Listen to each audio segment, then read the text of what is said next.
That one, I am assured, is fresh. Oh, thank you.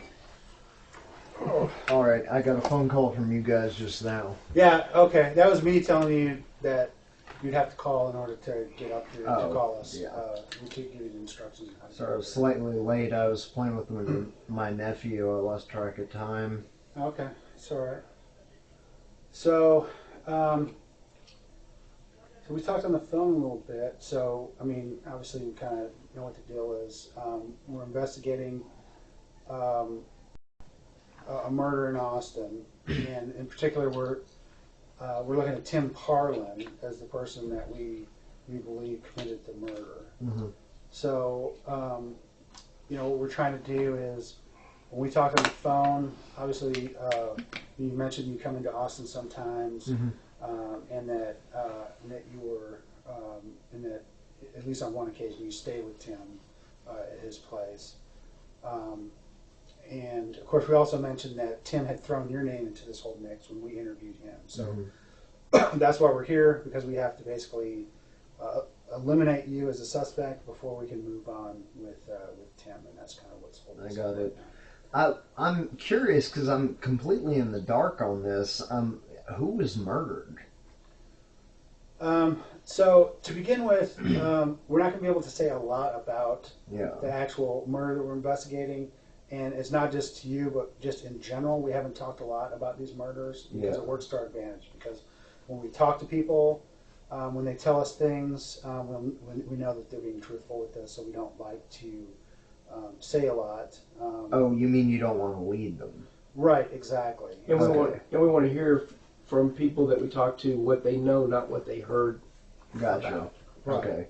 And also with this particular guy, there's no telling what kind of stuff he might have been involved with that would be interesting outside of that, the murder in general. So we don't want to focus too much just on that. So I actually thought of something I forgot to mention to you that's probably, or it could be relevant. I'm kind of a weapons collector. Mm-hmm. Like I collect medieval weapons and knives and that sort of thing, sai and stuff. And when I met him, Tim, the first time, it was at his house. He just came over to meet with him. And, I was playing with my butterfly knife because I'd shown some of my weapons and actually took up my hobby and started collecting, although she has the nasty habit of hitting people with them. Right. But, the butterfly knife, you know how you whip it out and do that thing. And he was like, oh, that's cool, can I borrow that? And I was like, sure. He's like, I want to learn how to do that. Right. I never got it back. Okay. So, you never saw it again? Can you tell me what that butterfly knife looks like? Yeah, it was, I bought it in Mexico years ago. Okay. And it was silver, except for a mother of pearl strip along the handle. Okay. And it was one edge, not double edged. Okay. Yeah.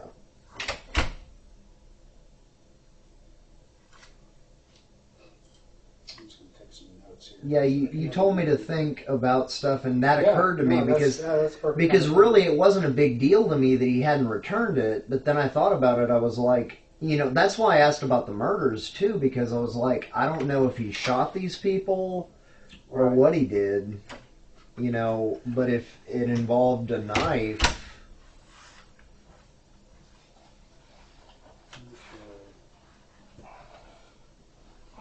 So, and one thing I want to point out to you, you probably already realize this since you came in voluntarily, that you're not, in any trouble. We're not arresting you. You're not under arrest. You're free to go anytime that you want to go. Yeah. And all that. So anytime you want to. Well, no, I want to help you guys out. Sometimes I make people mad. Because... So if you make me mad, you just leave anytime you want. You might not be able to find your way out. I have trouble finding my way out. I can't help you with that. But we'll get you out if you want to go, okay? So it's important that you understand that this is totally... I'm not one of those people who's going to be... my mom's an attorney, actually, and she was like, an attorney should be present, and I was like, well, why? They're going to tell me not to say anything, and the thing is, honestly, I want to help you guys out, because, this guy,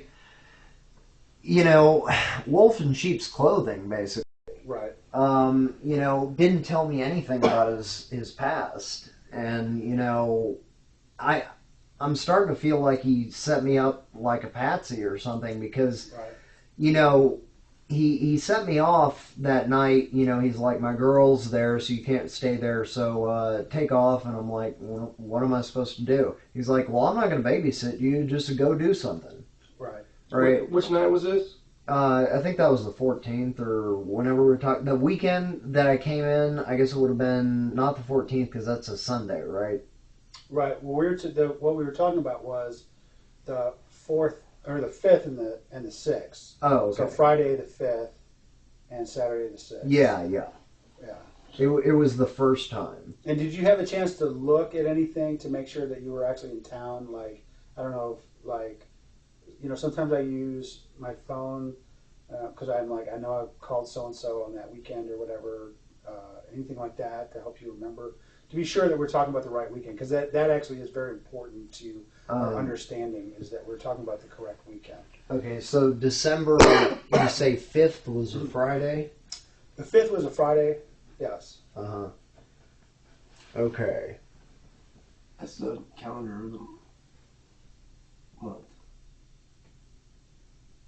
Okay. Yeah, I'm fairly certain I came in at about 11 o'clock on the 5th. And, yeah, I met with him briefly, and he said that his girlfriend or wife or whatever was in the room, so I couldn't go in, to go off and do whatever. Okay. So I did, and like I told you, I actually didn't know how to work my navigation, right. So I just played with it. It was like a video game. Right. I was just like, oh, let's see if I can find, you know what I mean? Right. And it killed some time, and I think it was, he told me to come back around a certain time because he said that his wife was going to work early, like 4-ish or something, and so I came back around then, and then I want to say we had breakfast at that type place, mm-hmm. and then I crashed on his couch for 4 or 5 hours, and then I texted and said he'd been up for days and couldn't talk to me, had to pass out for a day and a half, and sorry. And I said, well, no reason for me to be here now, so right. I just turned around, went home. So, and I know that we talked about a lot of stuff in the phone. I kind of want to go back through it because Detective Scanlon wasn't, didn't necessarily hear all that, so I want to make sure he understands the whole thing. So we'll back up a little bit and kind of go over some of the stuff we talked on the phone. However, one thing I always point this out to people. So obviously you're not the only person we talked to. We talked to a lot of other mm-hmm. people. No one said other than what Tim said, no one said anything bad about you, okay? So don't think that. But I also know that, with Tim, there's a lot of shadiness going on and stuff like that. Yeah. And so understand that we are homicide investigators. We're investigating a murder. That's the most important thing to us to solve, mm-hmm. This murder and put the right person in jail.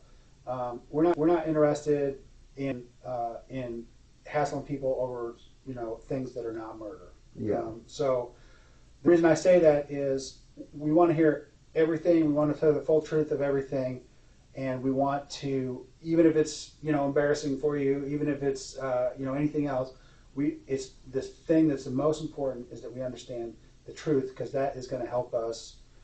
That's going to help us the most in doing it. And mm-hmm. like Detective Scanlon, we were actually talking about this on the way driving in from Austin, and he's like, "Yeah, I always like to tell people that it actually makes me believe you more when you're saying stuff." That's kind of embarrassing to you, or yeah. maybe you didn't want out there that the cops know about, because why would you say that if it wasn't true? We would that mm-hmm. lends credence to the story. So sometimes yeah. people, what we don't like is when people tell us a story but they excise parts of it. Yeah, they take parts out, or they lie, or just outright lie about parts, because then the important parts we go, when we try to present it and explain, then people are like, well, why do you believe that? But you didn't believe that. You're just selectively believing the stuff you want to believe. Right. So it's important that we, just get everything. Good, bad, and well, because, the fact is he was a dealer. Right. Yeah. And, I bought some from him. Right. So that's the kind of thing you're talking about? Yeah, stuff like that. Yeah.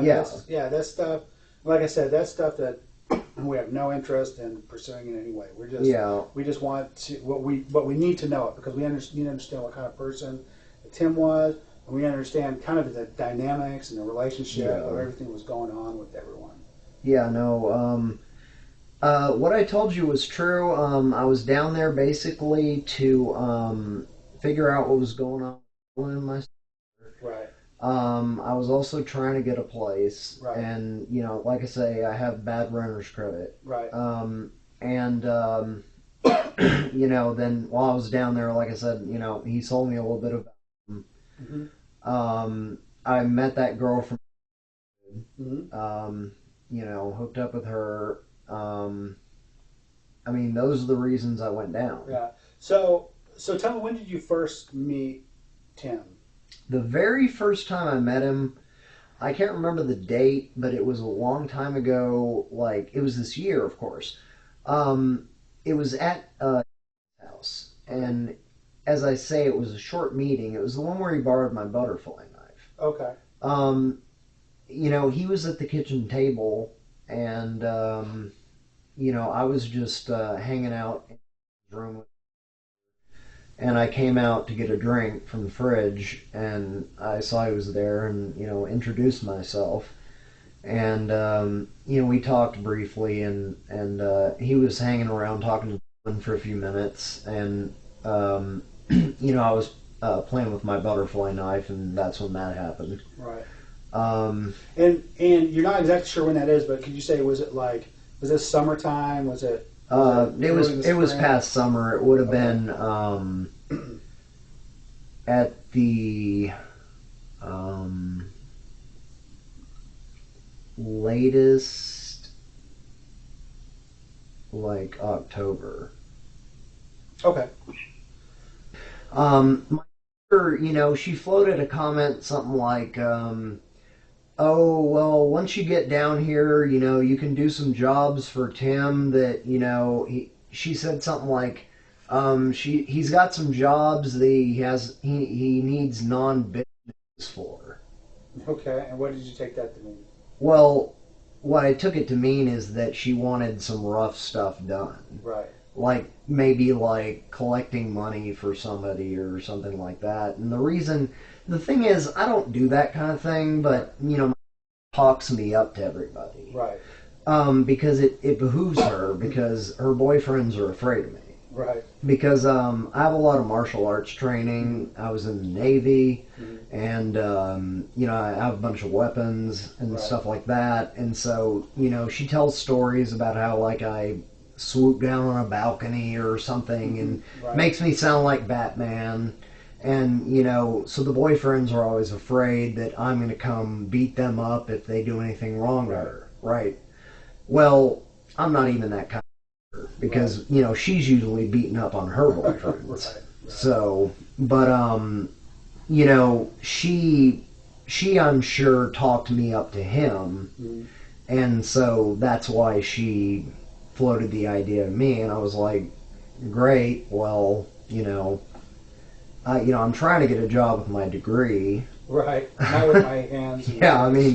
I have a microbiology degree. Right. So it's not like. What did you do in the Navy? I was an electronics technician. How long were you in? Not long. I was out fast. Okay. The Navy life didn't suit you? Not really. No. Actually, it's where I got this coat, though. Yeah, I figured. Which I've buttoned wrong. So, you talked about that butterfly knife. What about other weapons? Have you ever seen Tim with any other weapons?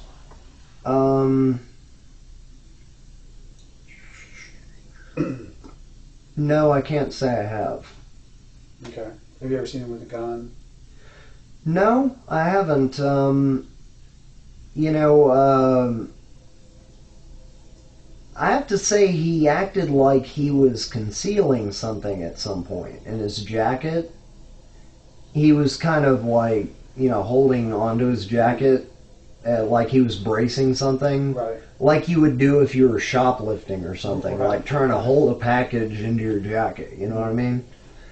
And I was like, what's that about? Right. So, I mean, that could have been a gun. Right, we don't know. But I didn't see yeah, it. I didn't see it. Yeah. So, so I want to go back to specifically the day that we were talking about, the 5th and the 6th.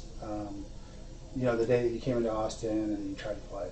And that is a very important day because that is the day that the murder happened. That is the night that the murder happened that we were talking about. So we need to be very specific in understanding, like, exactly, you know, where you were at any given time, so that, you know, we can understand when you were with Tim and when you weren't. So that's, you know, so I just tell you that because, you know, I want to sort of jog you, you know, make sure you know that. Stay on point. Yeah, this is stuff that we're, you know, that we're going to look at, we have to look at and try to confirm and everything, so. Well, like I say, I came in around 11 or 12. Right. And we had a brief conversation, and then he told me basically get lost for a while because, you know, my girl's here and you can't come in, so come back around like 3:45 or 4. Okay. Right. And that's when I was just driving around. Right. And then when I got back, like I said, you know, his girl was gone. You know, he said the place was a mess. It was. You know, I showered, took a nap, woke up, texted, realized he wasn't gonna, you know, see me. Decided, well, go back home, right? Okay, so think back in particular that night, especially since you were in his room and ended up spending the night, at least from about, so if you got there, you said you did stay there for a little while to sleep before you went back. And Yes. what time did you say you left? So I probably slept from like 6 to 11. Okay. Yeah. And so I probably left right at 11:20 or something like that. Right. Yeah. So, so was there anything that Tim was doing? I mean, in retrospect, looking back now that I just told you that, that you say, okay, well that could be important. You know, something that I saw, some way or something he was doing, anything like that.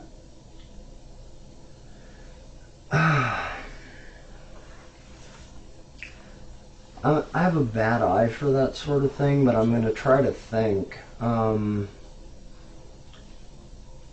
A lot of stuff he does strikes me as weird. He's kind of a weird guy. You've met him, I'm sure. Sure, yeah. You know, do you agree with me, right? Oh, yeah. He's a little off. Mm-hmm. I mean, I didn't know about all this, or I wouldn't have been associating with him, but, Well, sure. you know, he kept bagging stuff up. He was bagging some stuff up. What was he bagging up? Just like trinkets and shit. And what do you mean by trinkets? It just looked like, hard to explain. It wasn't really like jewelry. It was like, almost looked like belly dance stuff or something. Mm. It was just like random, you know, it was like, I'm trying to think. It was just random junk. And it was like, but it was like shiny random junk. So, did you see... It was in like a shopping bag with handles, paper shopping bag. Okay. Did you see anything there that had blood on it, let's say? I don't think I ever saw any blood. Okay. Did he show you anything that night that he was particularly interested in you seeing that you recall?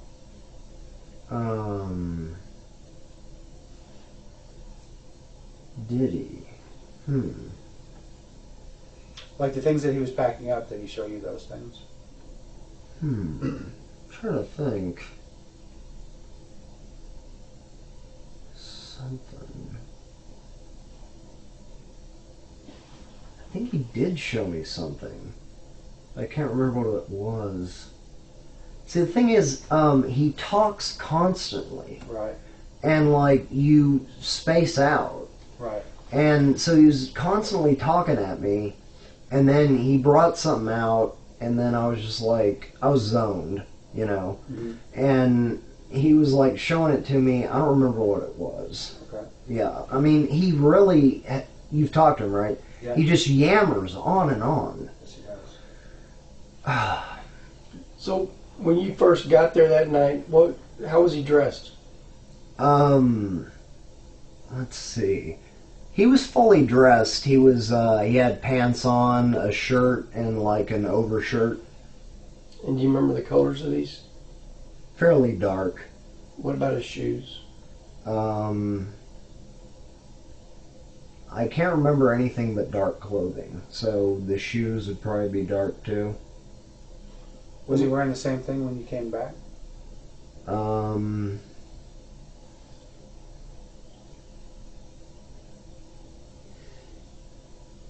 No. When he came back, I came up to his room and he said, wait a minute, he was in a bathrobe.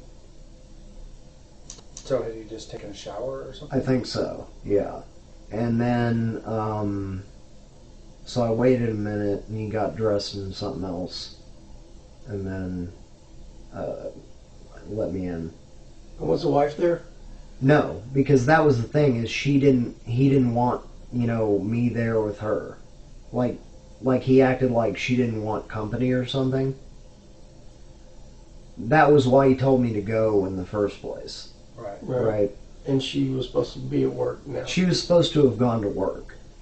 Now, in retrospect, I don't know whether she was there at all, or, if that was an excuse for him to get away and do something. Right. But, I mean, I never went up to the door. I wasn't going to be disrespectful and be like, oh, hey, let me check that your wife's there. Right. Sure. So I've actually was never met outside her. when you came up? Yeah, I just called him and said I'm here, and he came outside. Oh, okay. Had you been there before? No. Oh, okay, so you didn't really know. So that was the first time yeah. Okay. And you never met his wife, you said? Never seen her. Okay. Yeah. Do you know anything about her? Mm-mm. No. You know where she works or anything like that? No, I have no info. No info. So during the time that you were driving around, do you remember like what part of town you were driving around in? Well, it was around the initially.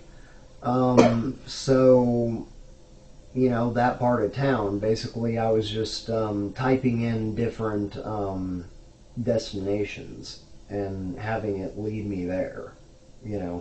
So I didn't get too far outside of the area. Do you know where that? Are you familiar with that? It's nearby. Okay. Right. It's near where the is, isn't it? Yeah, it's not too far. Yeah. It's I farther don't north. think I went that way though. I think I went like southish. Okay. Yeah. And you know where Mopac is at? Mopac Expressway is to the west. So there's two kind of main north-south Okay. Yeah, because expressways. when I was in college, I didn't drive. Right. So I don't know Austin. One. Yeah. And it goes north and south. And it runs sort of parallel with I-35, but it's to the west of I-35. Yeah. So you don't remember driving on that road? Well, I just got on 35. On 35. Because a lot of the stuff that was nearby directed me to go to 35. Oh, okay. And so, obviously, because North is close to 35, my nav would tell me the closest place is like off of 35. Right. And so I was going to a lot of places off of 35. Right. Yeah. So one of the things that we're going to do as part of our investigation with anyone who's kind of like a suspect, possible suspect, is that we get historical geographic data from their telephones. Okay, so how we do that is we go to the actual carrier of the phone with a court order, and they provide the data that we request, and then we analyze that data. And in this case, it's actually the FBI that's doing it for us. So what they do, what that tells us is and you may know this already, but cell phones, whenever they're operating, even if you're not actually making a phone call, they are hitting different towers because it's just these phones. They always want to communicate, just to say I'm here, if nothing else. So they're constantly communicating with those towers. So when we look at that particular information, then we can actually take that data, and that data actually allows us to pinpoint the location of a phone at any given time. So when somebody, that's kind of handy because if somebody has a phone, like I do, I carry my phone in my pocket all the time. I'm assuming you carry your phone in your pocket all the time, or on or about you. That kind of allows us to figure out where the particular person is at any given time. So that's something that is ongoing right now. I haven't had enough time to complete that yet because it takes some time to get that data back and analyze it. But I tell you that because, so what we do with that is we're going to, that'll allow us to kind of pin. That's why I'm asking a lot about like where you were at. It's just kind of give me an idea so that if you're in a particular area, there's an explanation for it, and I know, and I can, and say, okay, well, we explained that, we went over that. I know why he's over there. Not a big deal. In this case, the scene that we're looking at is a good distance away from. It's about 8.5 miles away. Definitely far enough away. There's different cell towers that are hitting, so we can look at one. So when we look at that, we can kind of see two things. One, to see if you were in that area at the time. We have a good idea of when this occurred.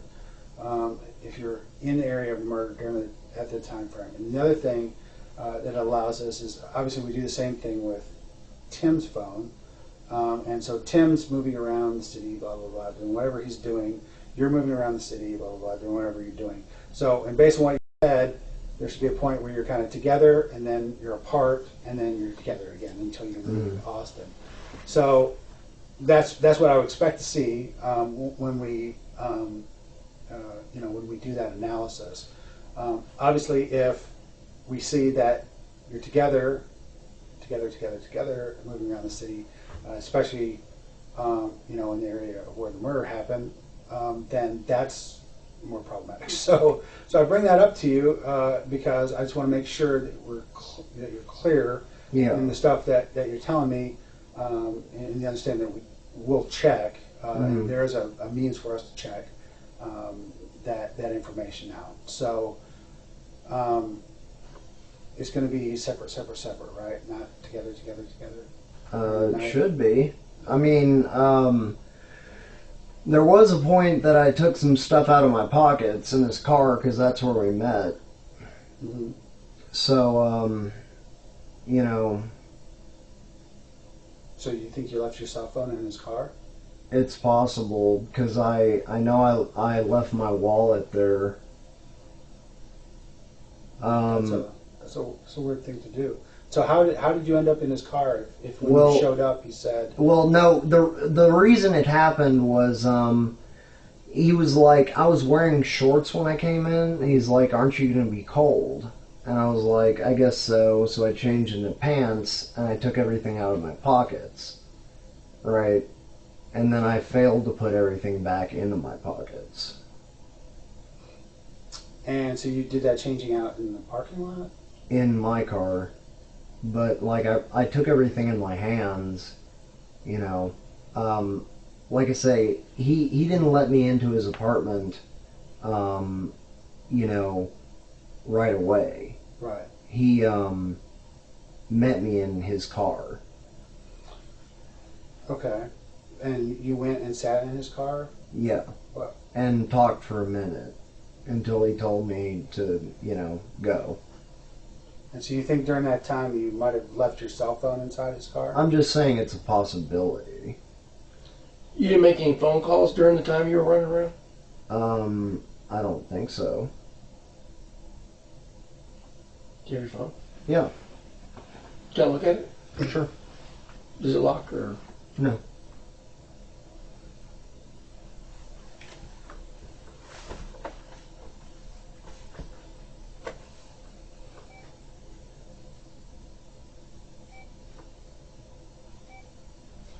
So one thing that he told us is that that he had. So one of the things that he had done is that Tim had convinced him to go on a burglary with him, and went out. They drove around, and one of the things he says that he went with Parlin on one of these burglaries, and stayed out in the car while Parlin went inside, and then returned. So, obviously, that was it was good that he told us that, so we understand kind of what's going on. Now, if we would have done that on the burglary, or on a burglary, and then it turned into a murder, obviously that would be something that we were interested in. But of course, if that's what would have happened, let's say that we drove up with them, and then Tim went in. He thought he was driving him up for a burglary, and Tim went in and actually killed someone and came back out. Then that would be, that would be problematic. However, for as well. However, there's a big difference between one who had no idea that was about to happen, and Tim, who planned to do that. And yeah. So I remembered something. That was the reason I forgot my wallet, is that I dropped my phone and I was looking for it under the seat, and when I was looking under the seat, I found his wallet that he'd been missing for several days. Okay. And he thought that had stolen it. So when I found that, I was like, wow, it's his wallet. And so I started calling. Right. Or I didn't call him. I told his uncle to call him. And I was like, let's go by his house, tap on his window, and tell him we found his wallet. Because he swore that had stolen his wallet. So you went by his house that morning? Yeah, we actually did go by his house, and we tapped on the window to try to give him back his wallet. Mm-hmm. Yeah. So, I guess the thing that I'm trying to say is, so obviously we continue to investigate and we continue to look, and everything. One thing we do is obviously everything you tell us is stuff that we're going to look at, and we have a lot of avenues to look at things. Okay, the phone thing is one, and once I brought that up, you remembered that you think that you left your car in Tim's van, which maybe phone you mean? Was it in his van? No, it was a car. It was a car. Yeah. Okay. So you were in the car. That's not Tim's car. What's that? The car.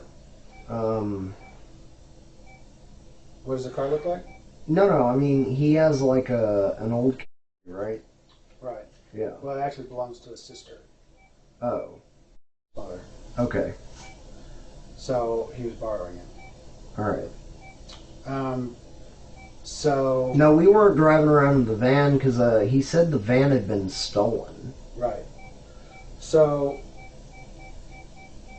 you got there. I just want to make sure I understand this. Like I said, Claire pointed out, it's very important because we have to check every bit of this. It's very important that we understand, exactly what happened. So you went in to the parking lot, and you called them before you got there, or you called them once you got there? Both. Okay. And And where was he at? Was he in his apartment or his? He waddled out of his apartment, okay, like right as I called. Okay, and he waddled over, and he. You have a conversation out on the porch or out on the thing, or is that initially by my car, and that was when he told me to change pants, or because I was wearing shorts. Okay. And he was like, "Aren't you going to be cold?" And I was like, "Probably." So I got in my car, changed, got my stuff, and that's when I got in his car with my stuff in my hands, and then I found Dylan's wallet, and everything was crazy. But and then what happened at that point? So you found the wallet, and then what happened? Well, I started talking to him about getting his wallet back, and I think we may have gone to do that immediately. And then that was the only thing we did, though, because he said he had to get back to his wife, and that was when he told me to... So at that point, you drove, so you met and you drove up to his house. It's not far off. Okay. Yeah, I don't think. And how long did you stay there? Well, we didn't stay because the thing is we didn't want to wake up his mom. So we just tapped on the window and didn't wake up. It was like... I've tried to wake up before. I've shaken his arm, shaken his leg, and I mean, the guy just, it takes about 15 shakes to wake the guy up. Sure. And I mean, I don't understand it. So tapping on the window didn't wake him up. And so we didn't go in. I just tapped on the window a few times, and then we got back in the car, and he gave the wallet to him later. Okay, so you got back in the car. So you tried to tap on the window, but he didn't open up the window. So and about what time was this? That would have probably been 12 or 1. 12 or 1? 12 or 1, yeah. Okay. So, do you know if it was 12, closer to 12, closer to 1? Probably so closer to 12. Closer to 12, okay. So then you were there and around 12. What happened then? Where did you go then? We went back to the and then he said he had to, take care of his girl, and then told me to, go. Okay. So and what time was it when you went? Like right after we came back from this place, so like 1ish. About 1 a.m. Yeah. Okay. And then so at the time, so at that point, that's when you got out of his van and you think you might have left. Well, again, it's or not it's van, the car. car. Yeah, I'm sorry. I say van because he had a van too. So car. So you got out of the car and then you got in your car and left. And what was the agreement? How? He just said she's going to work at 4, so come back around then. And I came back, can't remember whether or not I called him. I think what happened was I just went and knocked on the door. Okay. And I didn't call. Okay. I think that's what happened. So, yeah. Okay. I mean, it was all... Could you have called? That's a good question because I'm not sure I had my phone. Okay. But I guess if you did call him, then we would know that you hadn't left your phone in his car. That'd be a good way of figuring. That would be a good way of figuring that out. Or if you made a phone call or a text during that time period, that would kind of give us a clue that probably that you had the phone at the time. So yeah, right. So if we found a clue like that, and then it also showed that like you and he were together, or that you were over at the scene of the murder at the time, we would know that you were actually at the scene of the murder at the time, and it wasn't Tim that was at the scene of the murder. Uh-huh. Does that make sense? Yeah, I understand. Right. Is it possible that it might show that? I doubt it. Okay. Because sure. I mean, he drove me around a lot of places. Right. He took a bunch of back streets, but took a bunch of back streets when you were coming back from. Yeah. Oh, okay. Did you make any stops anywhere? Bunch of. Oh, he stopped at a bunch of. He'd stop at all over the place. Okay. And just chill. Okay. And I did get the feeling he was like casing stuff.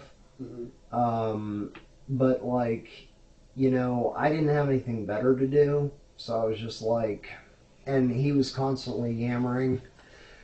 So I was just like, I'm tired, but you know, what am I gonna do? I just sat there, blanked out the yammering, and just kind of like relaxed, went along for the ride, you know? Right. So, yeah. Okay. So you did return back to the hotel at about 1 a.m. or so, is that correct? Mm-hmm. And then you got in your car and then departed the hotel at that point? Yeah. Okay, in your car, right? Mm-hmm. The car that you drove here today? That's right. Okay. So, and what kind of car is that? It's a sport model, 2013. What car is it? Huh? No, what color? Color, metallic gray. Okay, yeah. Okay, yeah, great, yeah. It's hard to tell under the lights. I've beaten the hell out of it. Yeah. So then you left, and then you drove around for a while, and you came back around 4 a.m. Yeah.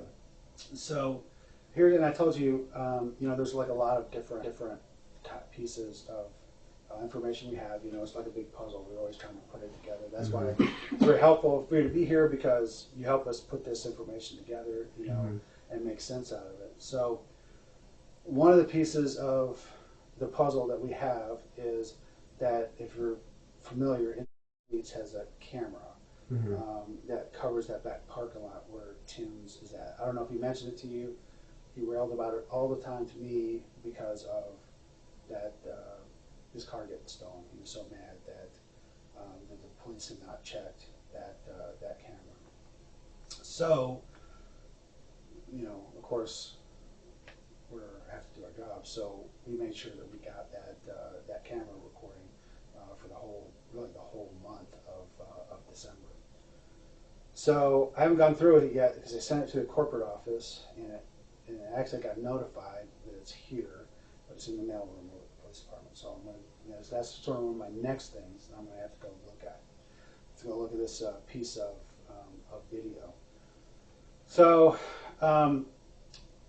you know, it doesn't show like the front of Tim's room or anything like that. I mean, that would be too easy.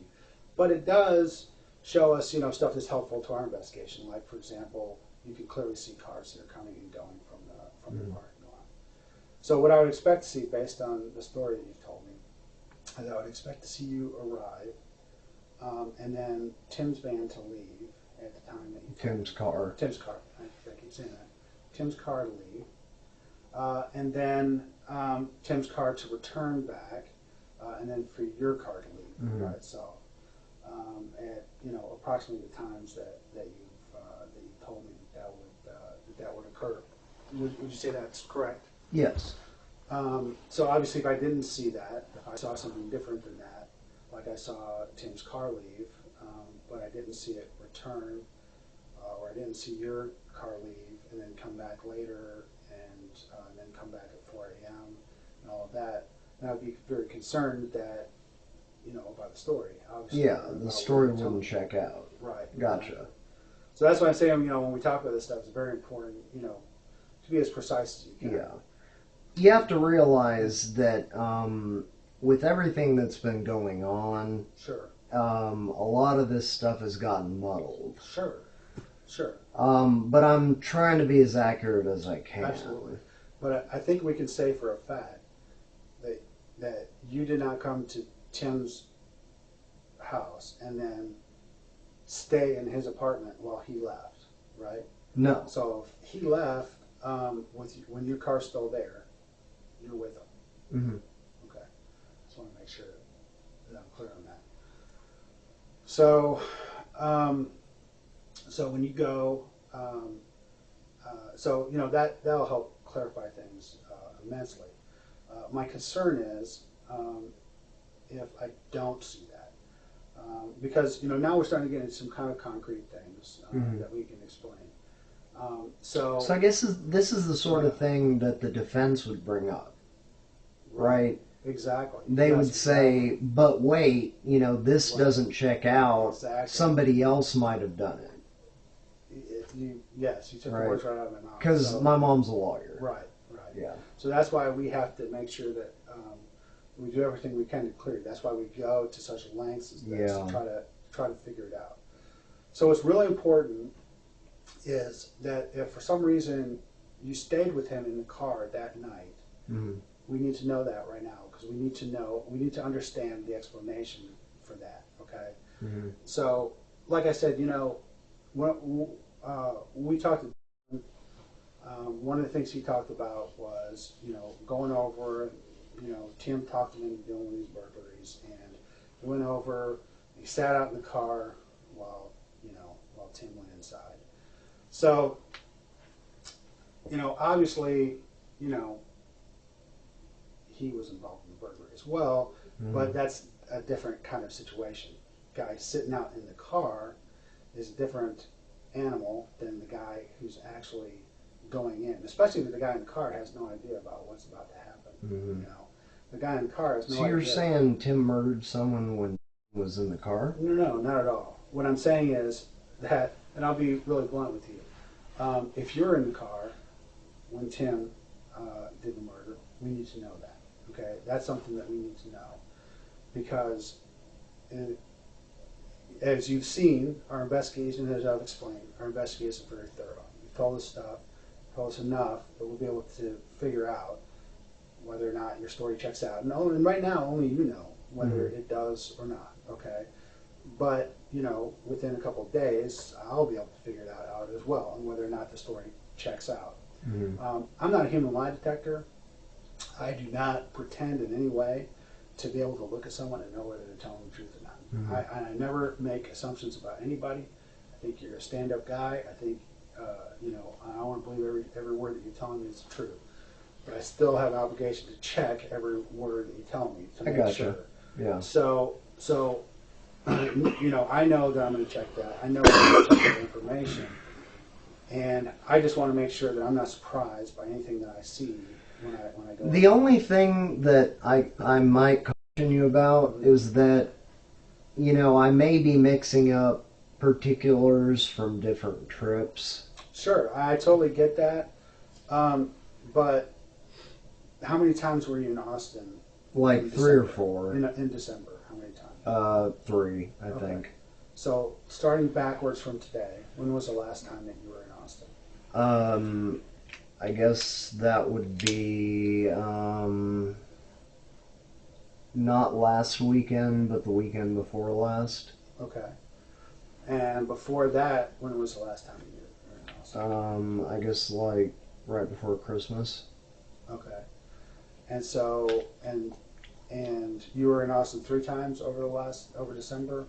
So I guess that would leave this one that we're talking about. So, and I understand details can be mixed up and things like that, but you give me some concrete things, I think I'll be able to figure out whether or not that's the one you're talking about, because there's enough stuff we can go on. We certainly know that, so let's say, for example, it's not the night you think of, and it wasn't the night that you left the thing in the car. That was a different weekend, because that was a detail that you can make a mistake about. But so on the weekend that this happened, the murder happened, maybe you didn't leave it in the car, and we can all figure this out. Yeah. So that would be very helpful. But what I get concerned about is when I tell people about the phone thing, and then all of a sudden they're like, and I say, well, there's based on what you said, there shouldn't be any discrepancies, and then all of a sudden, oh, well, I must have left my phone inside the person's car, and then sort of maybe new details start emerging about the trip and stuff like that. So I get concerned about that. Okay, as an investigator, as a person who wants to make sure that I'm getting all the details right. Just because I have experience with that, so I kind of know the deal, and so when I start to see that, I get a little worried that that maybe there's more to the story that I'm missing. And a lot of times, and we discussed this very early on in this whole thing. A lot of times people will say stuff and they won't tell the truth. They'll fib because it's something that's embarrassing to them.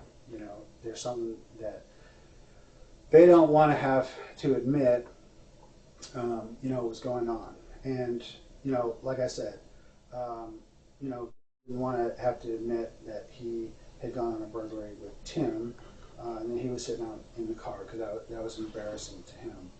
And it could be the same thing here. Maybe you're with Tim, something happened and you didn't expect to happen, and then and so that's very embarrassing, or and something you don't want the police to take the wrong. So you're suggesting that maybe I went on a burglary with Tim, stayed in the car, he went in, I thought he was going to burglarize, he wound up murdering somebody.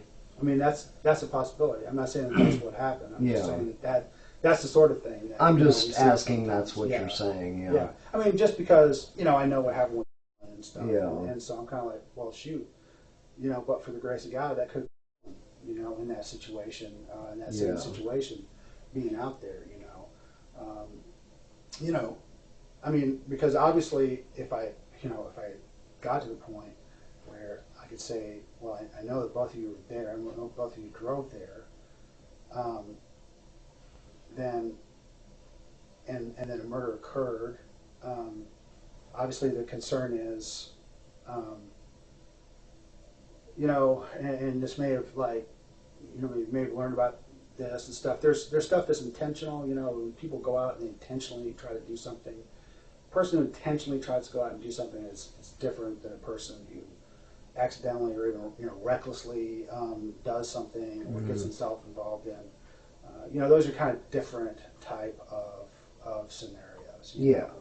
So sometimes what happens is that people will get into a situation. In fact, I'll tell you, that's probably one of the most common things that we run into in our job as investigators. I mean, we spend a lot of time, Carrie more than me, spend a lot of time investigating these kind of things, and a lot of times what happens is you find that somebody was in the wrong place at the wrong time. I mean, I'll give you a good example. Like earlier this year in January, I investigated cases of capital murder. So 3 guys decide that they're going to go and rob the dealer. Okay, who cares? But they go to rob the guy. He goes in there. 1 guy stays out in the car. 2 guys go inside. Okay, so the 1 guy, he's like, I know that we're going to rob him, and that's what I'm in for, a robbery. The other guy, he's like, okay, unbeknownst to the other 2, he knows, the drug dealer knows him, so he's not leaving any witnesses behind, so he can kill the guy. Doesn't communicate this to anyone else. So when they go in there, it's 2 guys who go in, 1 guy sitting out. They go in there, they're doing the deal. This guy here is talking, thinks it's going to be a robbery. 3rd guy brings that gun up, rests it right on the 2nd guy's shoulder, and shoots that guy in the head. So the end result of that story is that the guys, everyone came. I talked to everyone. I kind of figured out who they were through investigation. It's all kind of that sort of thing. Investigation, figured out who they were, brought them in. And the guy who did it, I mean, he was lying about it. It was kind of similar to like Tim. I mean, just like trying to throw other people under the bus. Well, the other 2 guys came in, and they were scared to death. But they came in and they're like, "Hell yeah, this is what happened." And they told the whole story of what happened, because they were not in for a murder. These guys, they're robbers. Okay, they knew they were going to do a robbery. They're not in for a murder. So they told the whole thing. I was able to corroborate what they were saying, and so the guy who actually pulled the trigger, he got charged with capital murder. The guy who was there with them but didn't participate, he got a lower charge, robbery. and he'll be out in a few years. And the guy who sat out in the car, he didn't even get charged. In the end, he didn't even get charged because he was better as a witness than as a defendant. So that's a good example where we see that people get themselves into something that they weren't anticipating, and it's not that bad guys. I mean, yeah, okay, they were doing something they weren't supposed to do. There's a big difference between robbing a dealer, you know what I mean, and like just killing somebody in cold blood. So a huge difference in what we were looking at in terms of the level, and the outcome was totally different as well.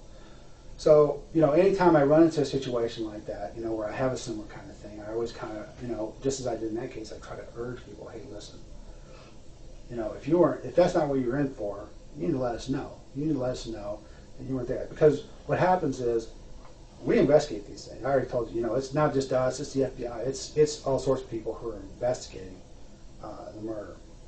So, we're not leaving any stones unturned. We even now continue to, turn up evidence, in the case, as time goes on, because, just things take time. So I absolutely encourage people, I want people to realize, hey, listen, we're going to figure out the truth. We're going to figure out if you're there or not, So, now's the opportunity, not like after charges have been filed when it's too late. Like in this other case I told you, all these talks were before the stuff, any charges got filed. So, when it was time to actually do the filing, I could, go to the prosecutor and we can make a decision about what the most appropriate charges were. And, it worked out. And that middle guy, he didn't get off, but then again, he was breaking the law, he was doing something he wasn't supposed to do. And so he did, there was a price to pay, but it was, pretty much, I think in his case it was like the minimum that he was eligible for. So in the end it worked out. Had he just come in and just said, and lied to me about it, it was easy for me to actually connect him to the crime. So I knew he was involved in the crime. So it wasn't that. It wasn't like a whodunit kind of situation. So had he come in and just lied about it, I would charge him with capital murder, no question about it. The important thing is that, and that's what that's how it would have played out. So the important thing is they came in, they told their story. I understood what the situation was. They were able to say, hey, listen, I had no idea this is what was going to happen. It's not, I'm not a killer. I'm not maybe not a saint, but I'm not a killer either. So when they go in, we end up with, an outcome that gives us justice, and that's what we're looking for. And justice is that, the appropriate people are get the appropriate, punishment for what they've done. I mean, there are consequences for what we do, but those consequences should be appropriate to to actually what you do. So if you're a good guy, like I separate you, like for example, from a guy like Tim Parlin. I asked what he went to prison for, and the story I got was that he got caught transporting P2. Yeah, I mean, he has all sorts of little stories. He even tells me stories about it, even though I Well, know he didn't tell me. He said that's what he told him. Well, maybe that's what he get a parole violation for, but that's not what he went to prison for in the first place. Yeah, he wasn't even. Yeah, I was in the rounds in 93 and stuff. Yeah. So. Yeah. So anyway, so and that's another story that kind of illustrates the thing. I mean, it demonstrates what kind of guy that this Tim Parlin is. Well, I'm starting to see he's a piece of shit. Yeah. And one big thing he does is he uses people and manipulates them. He tries to get them to do his dirty work or to participate in it. I mean, we all understand that. We understand that whole deal. So that's what we look at. So the thing that I'm saying to you, and the thing that I really want to make clear to you is that really within a few days, we're going to know, for sure whether or not you were there when this happened, and so if it turns out you weren't, then that's actually much better for me for my case. However, I think that I'm starting to think that maybe you were, that maybe you were there in the thing. Like I said, I'm not saying you killed anyone. I'm saying that maybe you were with Tim when he did this. Maybe you didn't realize that's what he was going to do. And certainly I don't think you realized he was going to do a murder. But maybe you didn't even realize he was going to do a burglary. But the thing is, we need to understand now, because if that's what we find, if we find that you were with him, then then we're going to have to make our own assumptions about what that means and what that is, and you're not necessarily going to have the opportunity to tell your story at that time. So we want to make sure that you're telling us your story about what happened and about why that is. I mean, as far as I know, that's what happened. I mean, he went all over the place, right. And he'd stop at stations, he'd park in front of people's houses, he'd get out at the station, I'd wonder where the fuck he was, that kind of stuff. I mean, I didn't even know what he was up to. You know what I mean? So tell me about some of the houses that he parked in front of. Well, I mean, he was just driving through neighborhoods, and he was just talking about how he drives the streets. Mm-hmm. Just talking, just the yammering again. Mm-hmm. Talking about, he was regaling me with stories about, one time when he got pulled over and he had a sawed-off shotgun underneath the seat. And, the cop, he ran a yellow light. It didn't turn red until he got under it. The cop pulled him over, and he was sober. He was drunk driving in front of him, and that kind of stuff. And, right. And he takes me through the neighborhoods and all this stuff, and I wasn't even trying to ask questions because he gets mad when you ask questions. Right. Like, he's like, why are you asking so many questions? Right. Yeah. So did he stop in a neighborhood and get out of the car? I think he did at one point. Okay. But, I mean, it wasn't for too long. So tell me about that. Say he was trying to, see if someone was there. Okay. Because he said that, somebody had, jacked or something for drugs. And, so, he went up to the fence line or whatever, disappeared there for a little bit. Okay, so tell me about, the neighborhood where this was at. Was this the only stop that he made? Yeah, that was the only time he stopped and got out in a neighborhood. Okay, so tell me about that. The neighborhood was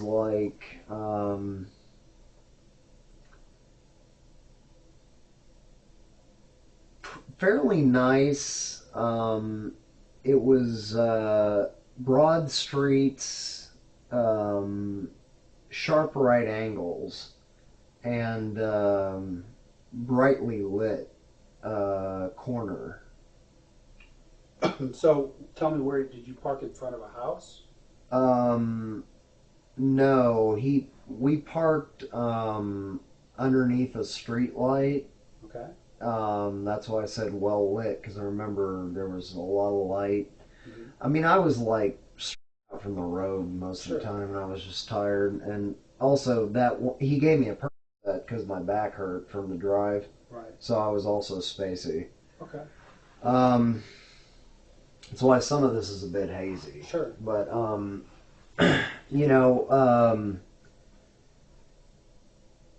yeah, it was a broad street, broad main street, and there was a street light here, really bright street light. We parked underneath that.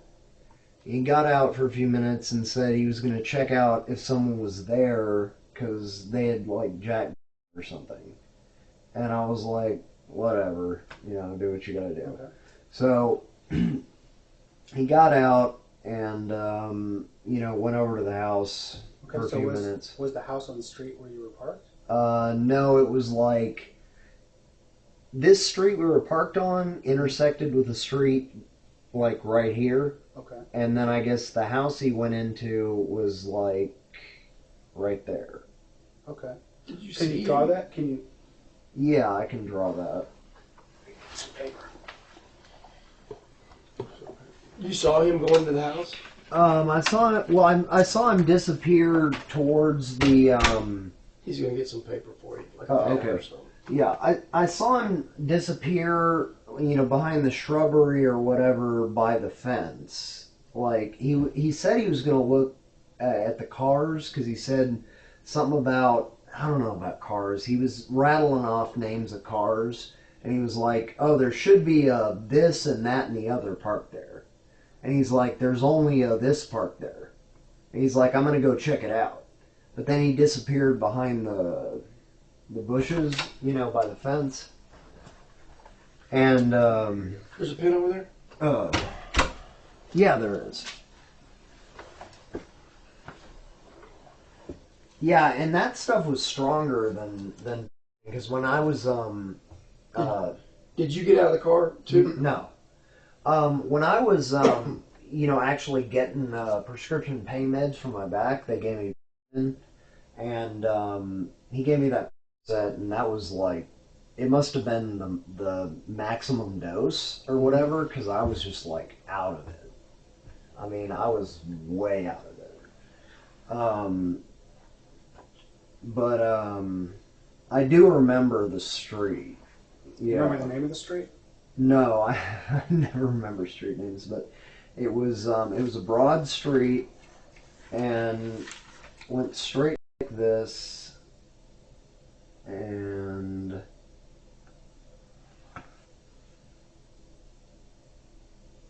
residential street came off like that. Your lamp post was here.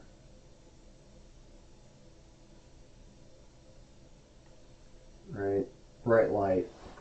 Car was, you know, about here. Okay. Yeah, right? Okay. And then the house was about here. Okay. Where did you see him? So you stayed in the car? I stayed in the car, and He I got out. watched him kind of just walk towards the house, and he disappeared in the bushes. Basically, he said he was going to look at which cars were there, but I, you know, from where I was, I couldn't really see what he was doing. How many houses down from the corner is that? I think it was like just one. It was like It was not on the the corner corner? house, Oh, okay. but it was like the next to the corner house or something like that. Yeah. So, so tell me what happened then. So where are you sitting in the car? Passenger seat. The front passenger seat? Yeah. Okay. And I just waited like a few minutes, and he came back and said, "Well, I guess they're not there or something," and like. What did he have with him when he left? You mean when he What was he carrying? was he carrying anything when he left the car? Mm-hmm. No. Okay. What was he carrying when he came back? Trying to think if he actually was carrying anything either time. I was out of it. I was tired, and he gave me that Percocet.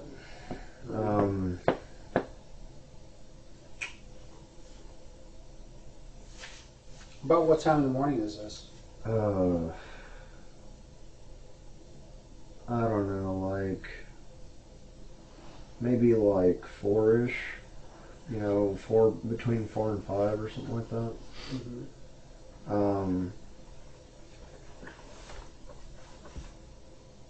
I don't know. He might have been carrying something like a. You think that was between 4 and 5? You said? Yeah. Okay. Yeah, he might have been carrying like a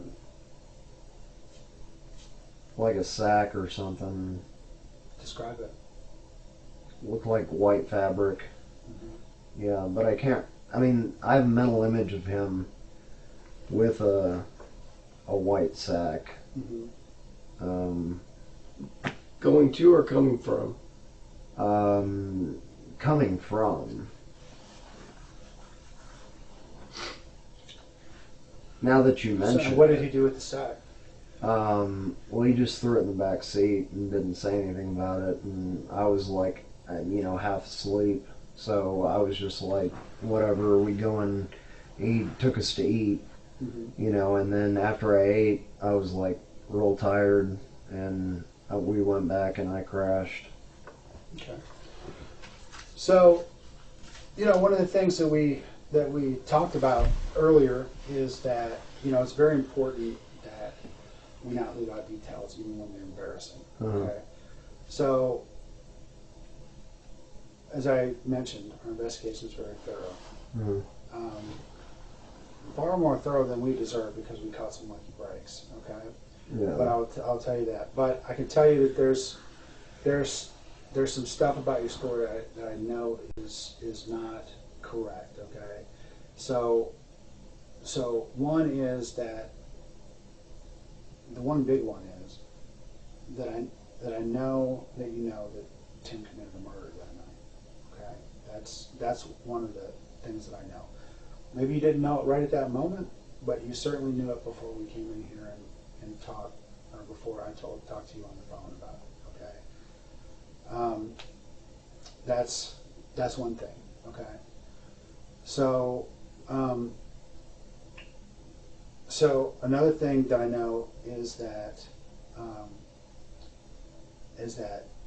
you knew that you either saw him go into the house, or that you went into the house with him, or that you came and picked him up at the house. One of these things, because from where you're describing, you couldn't have seen that house. Okay, so the only way you knew which house he went into is because you either saw him going in. Well, no, the reason is because he drove by a few times. Mm-hmm. He drove through the neighborhood and pointed it out. Okay. And then he parked. Okay. And then I kind of watched him go, and he just kind of disappeared from view. So, in that car, what car were you in? The same car he always drives around in. Okay. All right. And you were in the passenger seat of the car. Mm-hmm. Okay. And the bag that he brought, did you see any blood on Tim? Nope. Did you see blood on the bag? Nope. Did you have any blood on you? Nope. Okay. Then why is the blood from a murder victim on the seat that you were sitting on? Why is that? Explain that to me.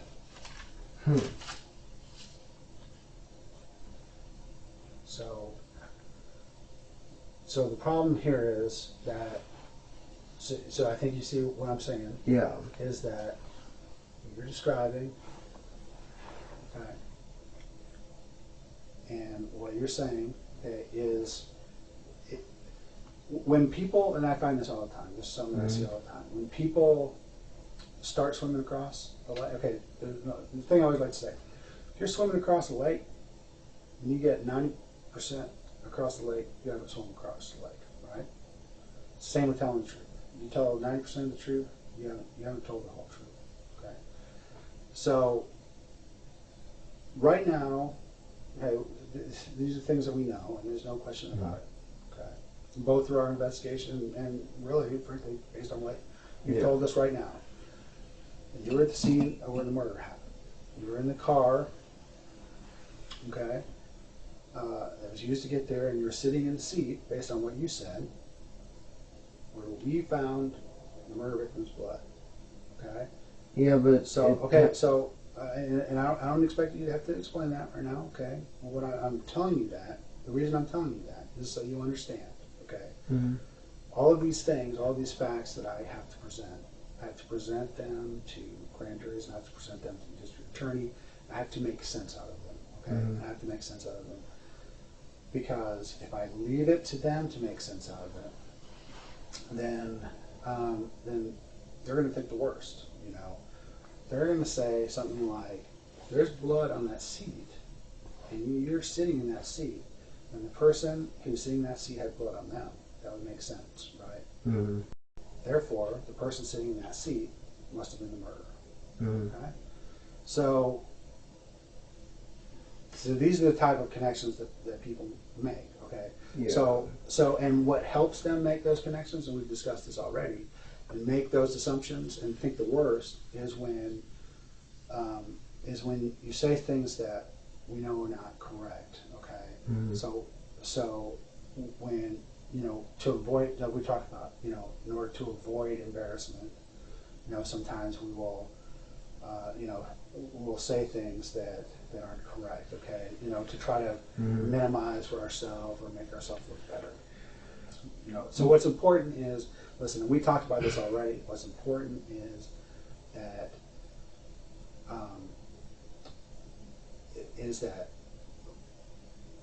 I don't think you're a vicious killer, okay? I don't think you're a big murderer, okay?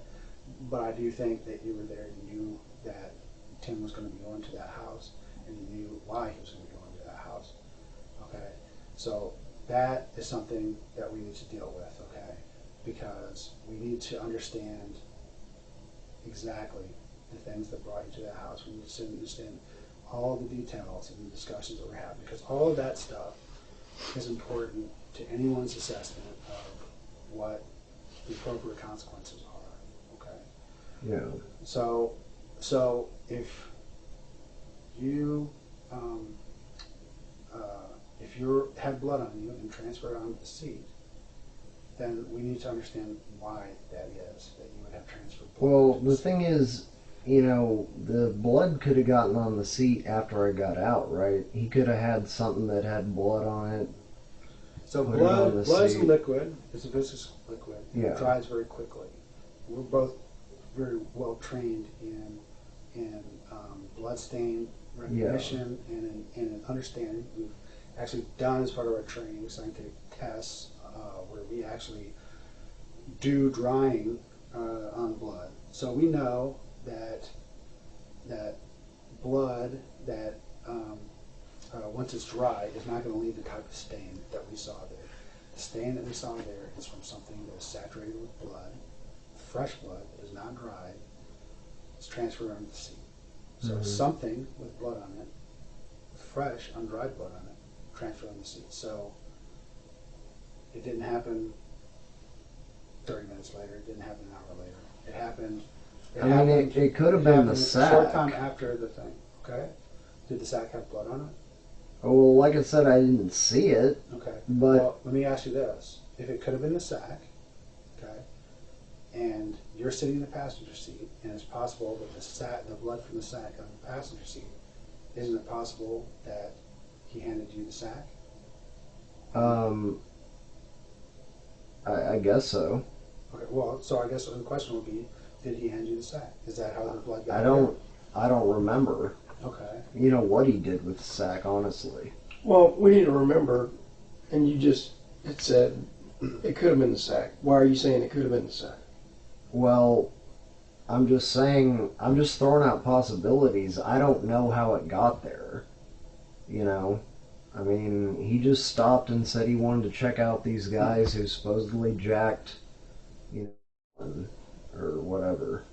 And I was like, okay, do whatever. Okay, so is it possible that you were not in the passenger seat?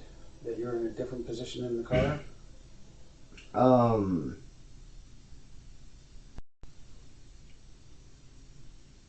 don't know. I'm fidgety. I probably Well, there's two possibilities. You're in the passenger seat of the car, or you're in the driver's seat of the car. Yeah. Okay. So is it possible you were in the driver's seat of the car? No. Okay, so you're quite sure that you were not driving the car. Mm-hmm. Okay. So And so I'm still trying to understand why there's blood stain on the seat that you're sitting on. Okay. So that makes me concerned that you were incest. See, what would really help me to understand this whole thing is if you would explain, because it's in your mind of what happened. You know very well what happened. Okay, I have no doubt you remember this incident and everything associated with it like it happened yesterday.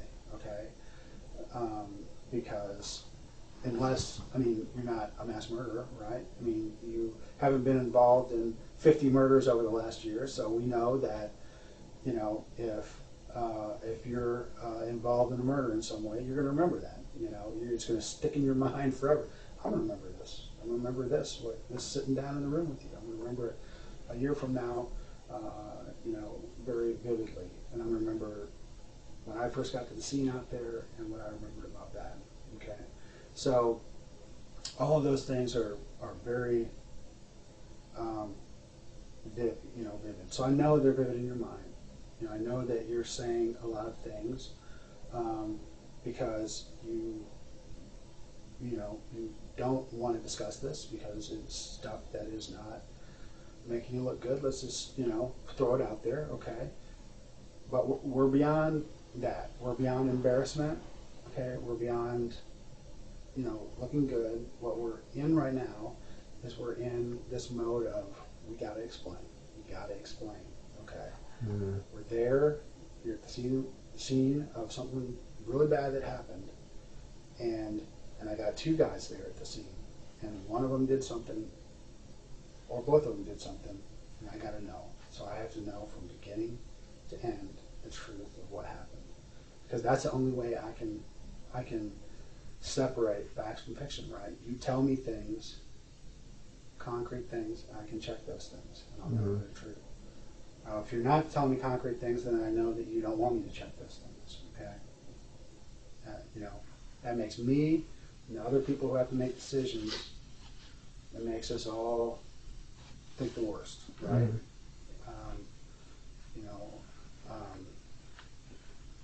We need to know how this started, what the discussion was, what the plan was, the whole thing. You know. Well, like I said, there wasn't any kind of plan. It was just like we were just driving around, and he just said something about these dealers who supposedly did some jack on somebody. I think it was, I don't know.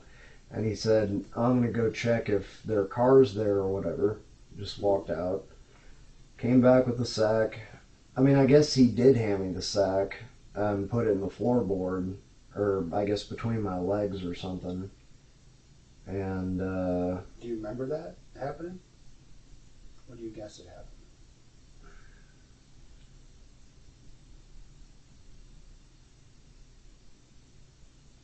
Yeah, I actually do remember it happening. Okay.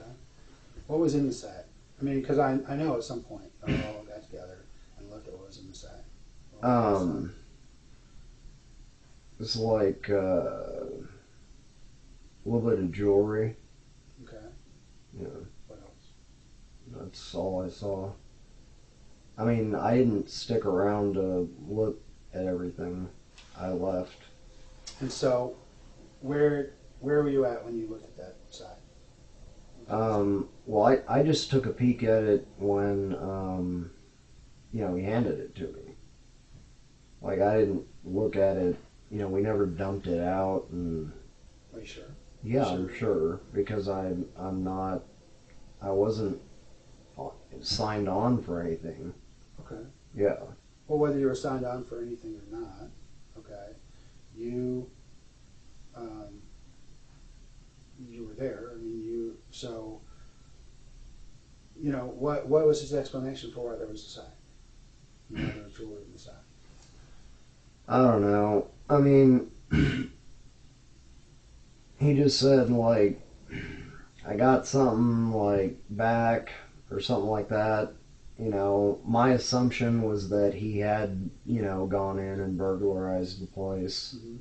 And, you know, I was like, whatever, because, you know. Did you see blood on the sack? don't really think I did see blood on the sack, but I mean, there could have been. It left a lot of blood. Okay, so if there was no visible blood on the sack, then the blood that we're looking at is not the blood that left that swipe. It must have come from somebody's leg or somebody's who was sitting in the seat. So that's what we're trying to figure out, right? So let me just tell you this, okay? Because this, I want you to understand how serious. I mean, you know how serious. Yeah. Okay. I want you to understand that I have to go back to Tim, and I have to tell him, hey, what happened. And now he's had plenty of time to think about this. He knows what we've been every time we talk to you. Mm-hmm. He's got to assume you either denied everything or you gave half-ass story, and then now Tim's going to fill in the details. Okay? So basically, what you're doing is you're allowing Tim to fill in the details. Okay? Hey, and that's cool. If you killed this person, then I think that's probably best to let Tim fill in the details because, what can you say? But if you didn't, we need the details, or else Tim's going to fill them in, or people are going to fill them in their own minds. Okay. Mm-hmm. The story that you're telling me doesn't ring true. Details of it do. Okay, but the entire story doesn't ring true. We don't believe you just, and I don't think people are going to believe that you just, accidentally showed up here and with no knowledge of how that happened. I mean, we just know based on how we have done stuff, in our understanding of, how the world works, because we've been doing this for, 20-something years each, and so we know that's kind of, that's not how it goes down. Okay, so when Tim comes up with another story and says something like, yeah, Shawn came up with this idea and went in there, and I just drove him over there, and he went into the house, and he did this, and he came back out, and he must have blood all over him, and that's why it got left in the car, then that kind of leaves you in the blind. You know what I'm saying? Not where I want you to be. All right, look, there was blood on the sack. Okay. I mean, I just, Okay, so let's... I didn't want to do the failure to report thing because, it's just I had no idea what the hell he was doing in there. I was out of it, and he just said he was going to go look at the cars. Came back with the sack, had blood on it, threw it in the passenger floorboard, and I took a peek at it, had jewelry in it, and I didn't want anything to do with it. When did you figure out that it had something to do with the murder? Well, I mean, the fact that it had blood on it was not a good sign. Right. But I was like... Did you ask him? Yeah, I did. I was like, what the hell? And he's like, oh, well, things got messy. And I was just like, what did you, get me into, whatever. And, I was just like, drop me off, Okay, and so I'm assuming you saw the news reports. No, I didn't see any news reports. I don't even know who got killed. That's why I asked you. Okay. So, how do you think that the person was killed? Based on what you know. Well, considering the amount of blood, I would imagine that there was a blade involved. Okay. Do you know what blade was involved? No, because I wasn't there. Okay. Could it have been your butterfly knife? Very possibly. Okay. Because I never got it back. I mean, if you ask him about it and he still has it somewhere, then I guess it wasn't.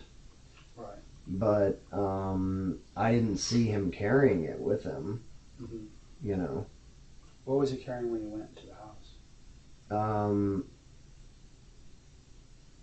He just had his jacket on and a shirt and pants and shoes. So describe the jacket he was wearing. It was like a black jacket, almost looked like a windbreaker. Okay. I think. Yeah. And he's wearing pants. What kind of pants? I think dark pants. Okay. Yeah. And how about shoes? I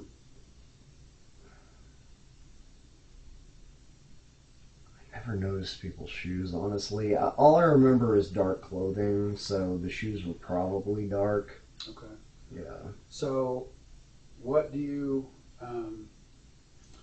what happened to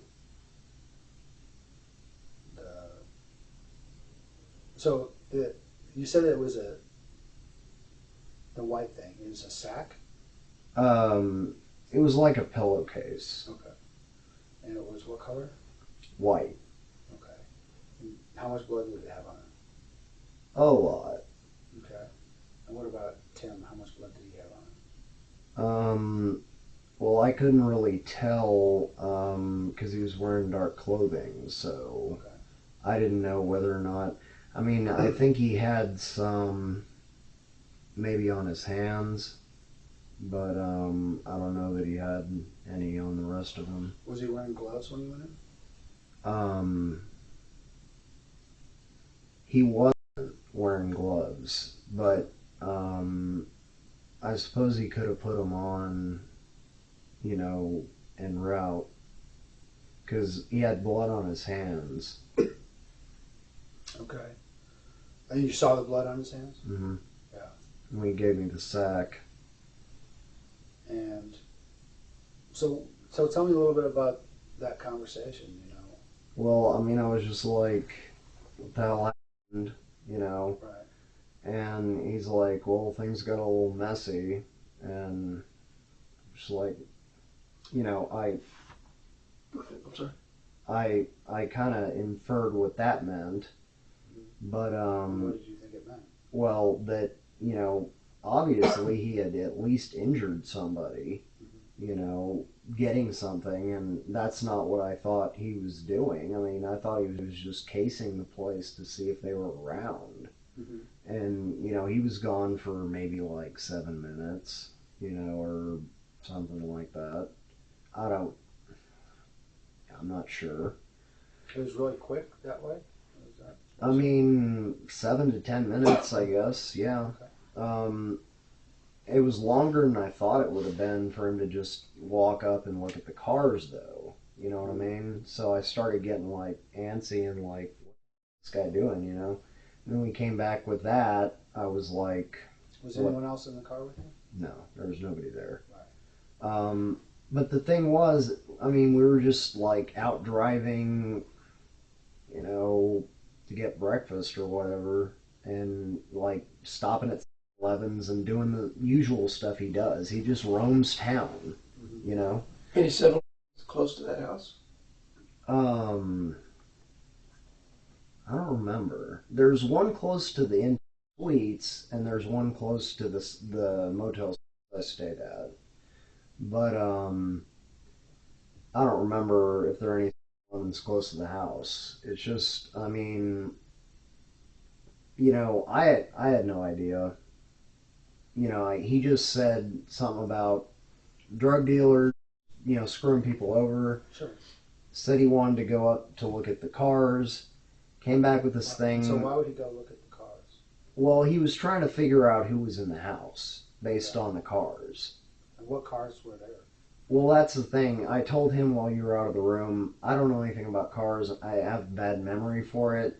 He was rattling off like 2 or 3 names for cars. He was like, this one, there was like a truck that was supposed to be there, and like this car, and he was like, only one of the cars is there, or something, or let me go check and see which cars are there. And it all had something to do with him trying to figure out, who was in the house. He was like, I want to find out who's in the house because, we need to, like, get in there and get them back or whatever. So, and I was like, what do you mean we? And he's like, no, I mean, I'm going to go later. And I was like, yeah, because I didn't sign on for any of this bullshit. Mm-hmm. You know, but, you know, he just, like I say, he walked off there, disappeared for, 7-10 minutes, and came back and threw this sack at me. And I took a peek at it, and obviously the fact that it was covered in blood was like... Had you been by that house earlier in the day?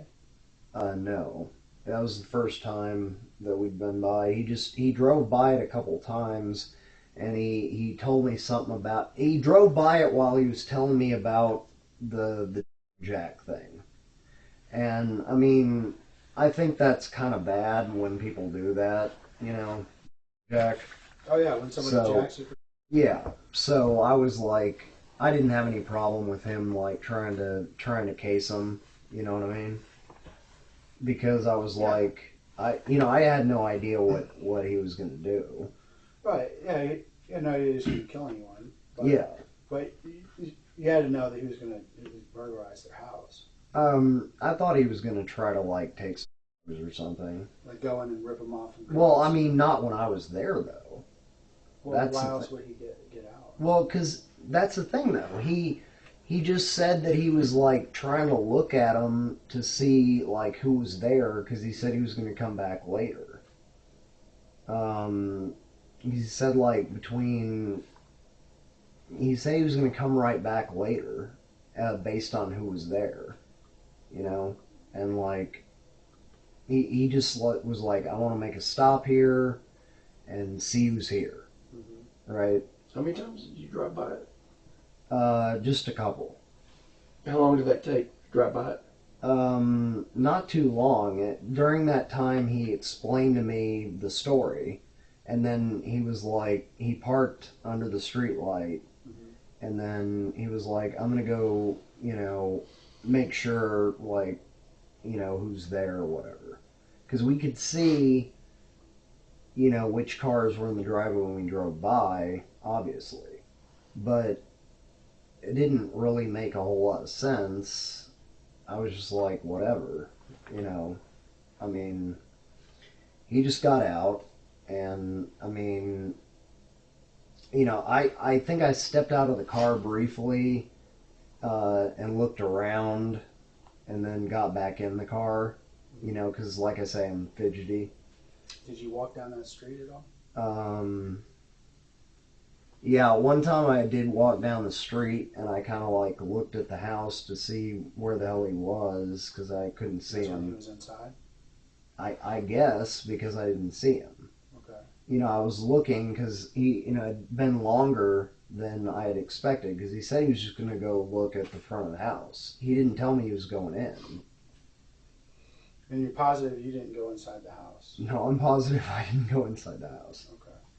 So you got out and you walked down that street. You don't remember the name of the street? No. Okay, so you walked down that street.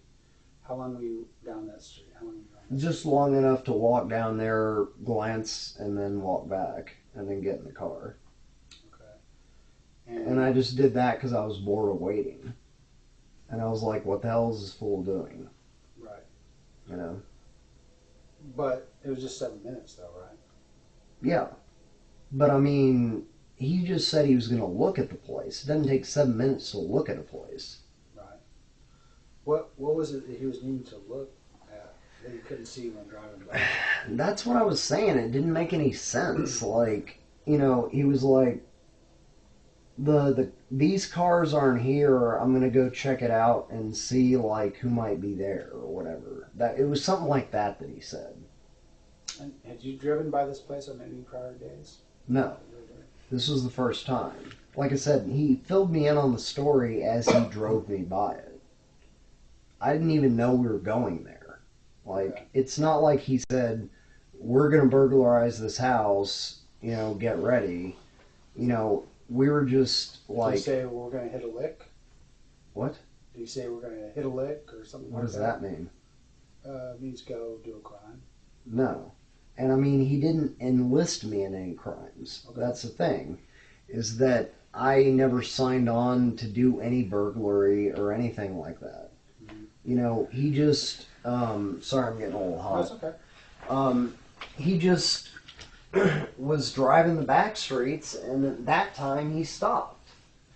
And he just said he wanted to check it out to see who was in there, and it didn't make much sense to me because, like, he'd already seen the cars from driving by that were there. Mm-hmm. And, but like I said, I was tired and out of it, and I wasn't in the mood to argue with him, and he hates when you ask questions, so I was like, you know, the sooner we get this over with, the sooner I get back and get to go to sleep. Okay, so what happened when you got back? Well, I guess he took a shower, and I just, like, passed out, because I was tired. I mean, I'd been up since Friday morning at like 6:50. Okay. And I'd been up all night. So I was tired. So what did he do when you got back? What do you mean, what did he do? Like, well, y'all got back to you went back to his place. In-town suites, right? Yeah. So then once you got in there, he left the stuff in the car. Okay. And then he went and took a shower, and then So once you got in, you must have seen what he looked like then in the light. And how did he look in terms of, blood? Any injuries on him? He didn't have any injuries on him, but he had blood on his hands. Where else on his body that you saw? Just like on his arms a bit. Mm-hmm. Yeah. And so what did he tell you happened then? Well, I mean, I just told him I didn't want to know. I was like, dude, don't do this again because, like, you didn't tell me that anything like this was going to happen, So that was your response to the guy doing a murder? Well, don't but do this, see, don't I do didn't. This again. I didn't know he killed somebody. Well, what did you think had happened? Well, I mean, there was blood, but that doesn't necessarily mean body. I mean, I just... Okay. So, but you went and saw him 2 more times after this, right? Yeah, but he never did anything you couldn't like have been that. that offended by the whole thing, right? Well, I mean, he didn't involve me in it again, so... Are you sure you didn't get involved in anything like this again? Yeah. You didn't go to any places where you went inside? No. You weren't sitting out like doing any other burglaries? I just want to be clear, we had talked about another date as well, and that is December 15th and 16th, which is a Monday and Tuesday. Am I right, Carrie? Yes. Sunday and Monday. Sunday and Monday. Were you in Austin that Sunday or Monday? Quite possibly. Okay. And were you with Tim Parlin? Yeah, I think so, but I think I stayed back in my car and listened to music. Explain that. Well, I mean, I was just sitting in the parking lot of the suites, like, listening to my MP3 player. So that weekend, when did you arrive in town?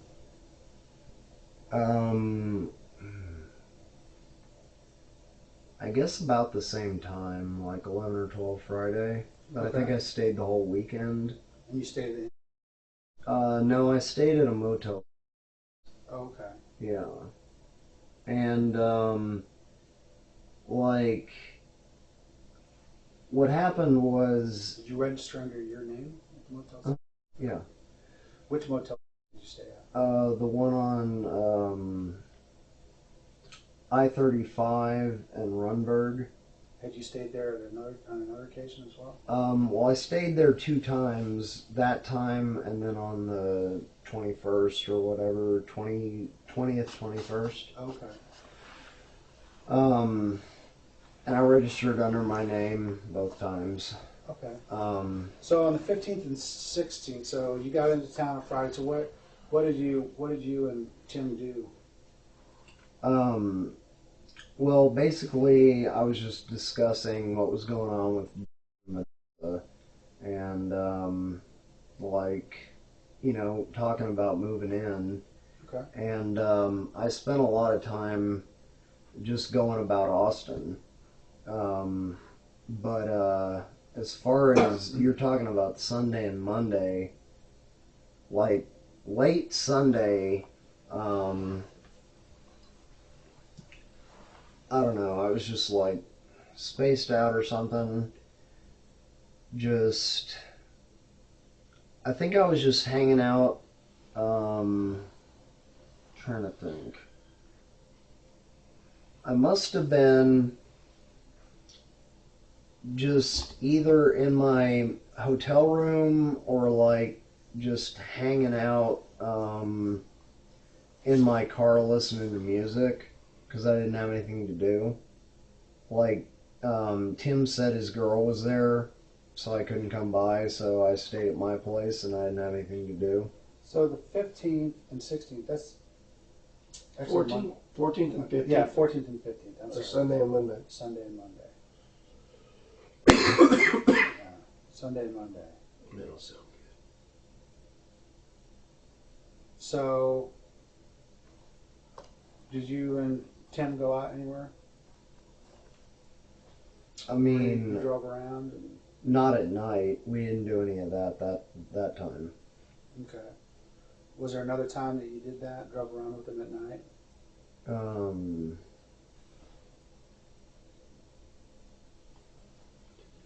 Yeah, I think he did more of that on like the 21st.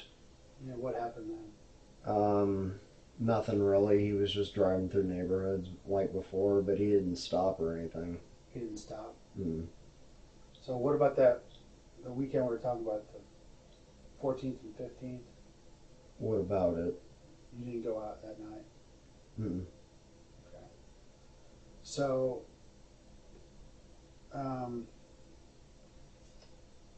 obviously, no, you didn't leave your car with Parlin that night, did you? My car was probably parked at the motel. Okay. But you didn't put your phone in Tim's car, so... Right? No. Okay. I mean, I would have been at the Motel 6 with my phone. Okay, excellent. Yeah. So,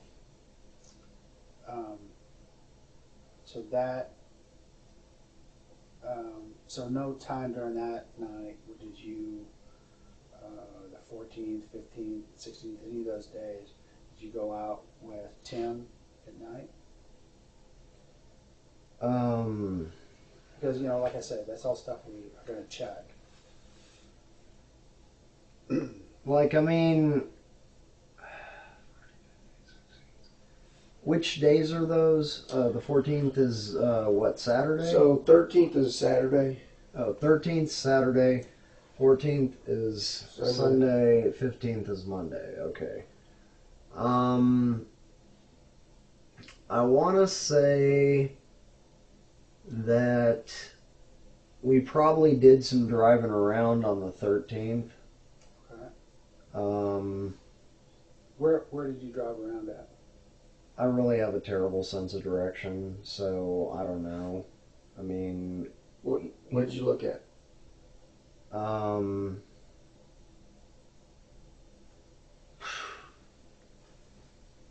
to think.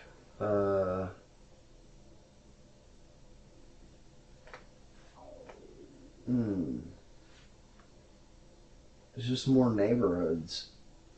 There's a big ditch. That's all I remember. What about the big ditch? There's beside the road. There's a big ditch. Like parallel to the road? Mm-hmm. Like you fall along next to a ditch? Yeah. What else did you see? That was all I saw. He drove through that neighborhood on the 13th Saturday, and that was right on the way to like a or something, and he gassed up and paid for some drinks for me and stuff, and Okay, so what about that Sunday night? Did you all go out somewhere? Right. Were you together? like, I guess we had planned to, like, hang out or whatever, but, we didn't. So, What'd you do? I just stayed in my motel. What did you do? I don't know. Where did he tell you he was going to? Well, I mean, he said he was just doing his digi thing, which is where he looks around and takes in everything. That's what he always tells me. He's like, I do this digi thing where, I always look around and just notice everything and make a mental picture of everything. Right. Yeah.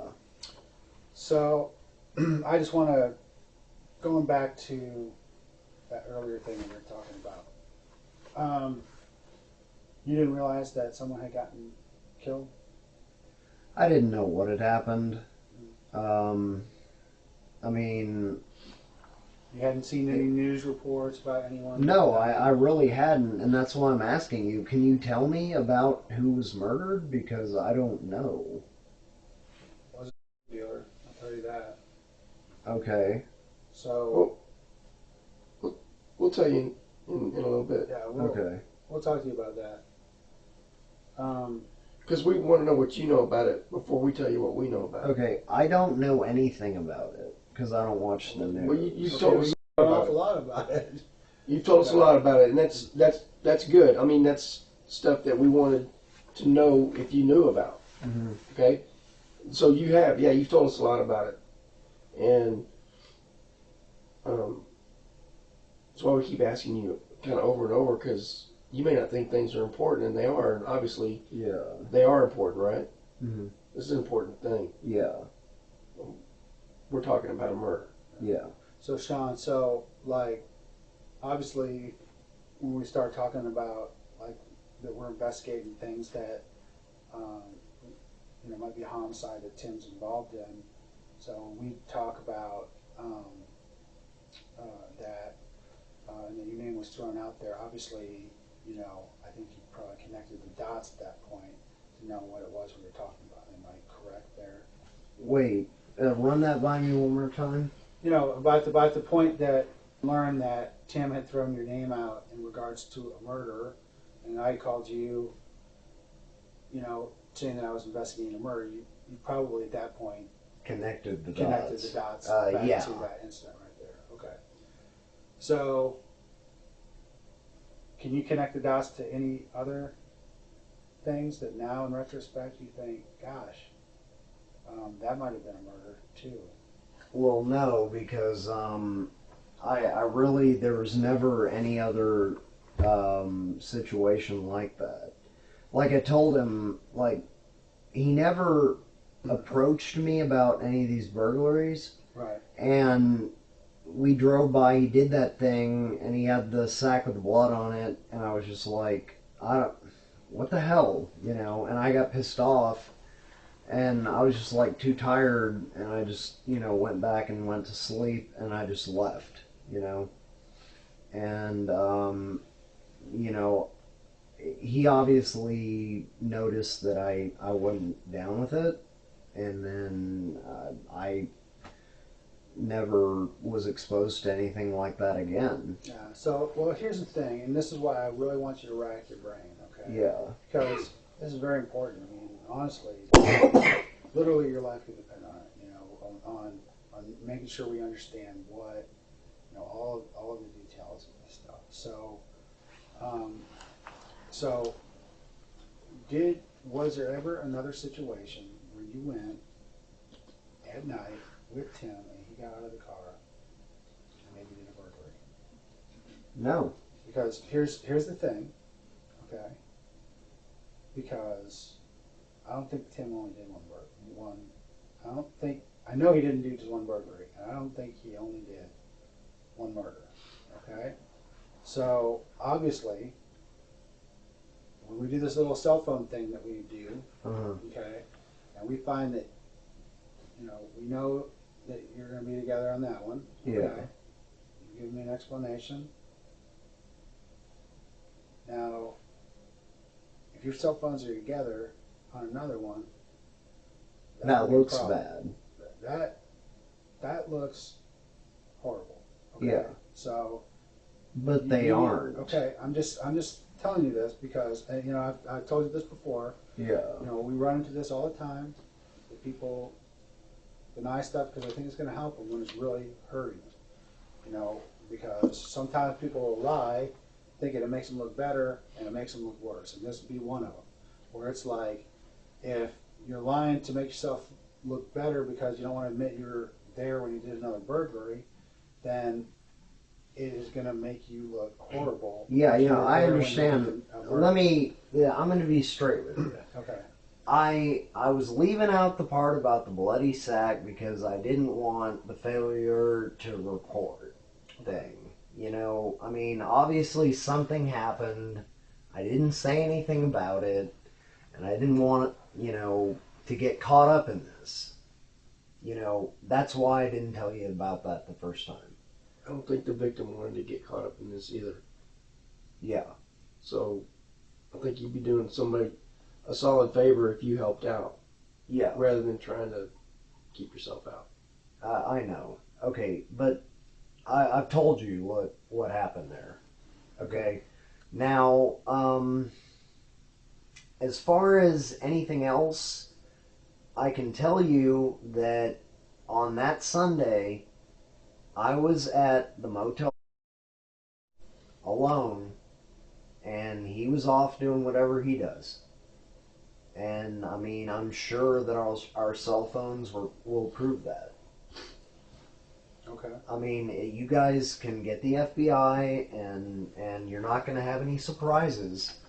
Because, our cell phones may have been together the first time, but they're not going to have been together the second time. So tell me about, let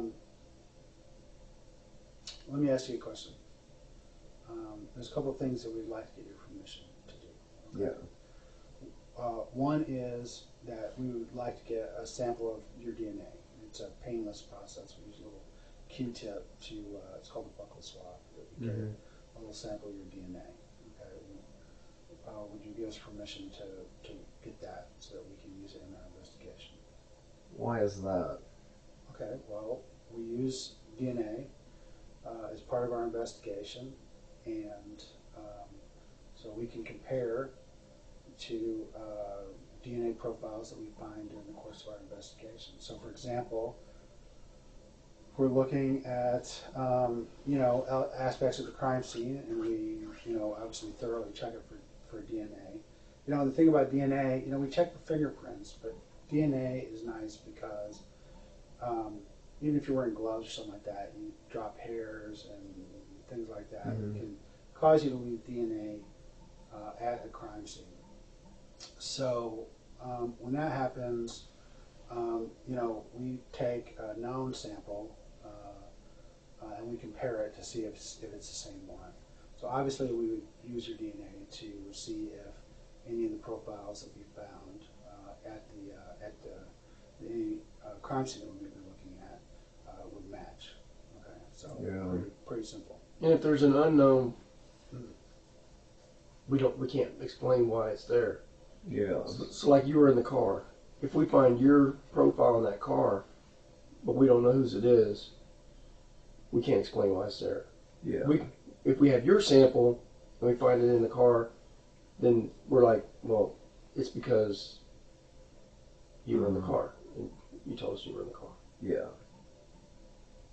Well, I'm not sure how comfortable I am with that. Because that just seems like, I don't know. I already feel like Tim's trying to frame me.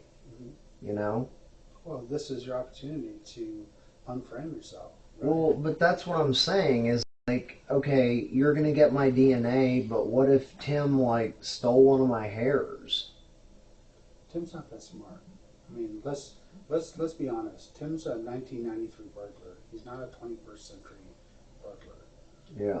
I don't think he stole any of your hairs and planted it at the crime scene. Okay. So, if you're, but what I think is that you're concerned that there is going to be something that we find at a crime scene, and that concerns me. Okay, and that's something we need to discuss. Okay, we need to understand if there's an explanation for it. I wasn't at the crime scenes, but I'm just saying, like, that part bothers me. But I mean, whatever. Okay. Well, it's up to you. I mean, if you want to do it or not. I mean, I kind of don't, just because, I mean, you say he's not a 21st century burglar. I don't know what he's, capable of, I mean, like, I'm telling you the truth. I did not go in. I wasn't with him that Sunday. Sure. Okay? Well, this is our way of understanding, of helping you to prove that. Yeah. Obviously, we don't find your DNA in the scene. Helps you, okay? We don't find your fingerprints in the scene. Helps you, right?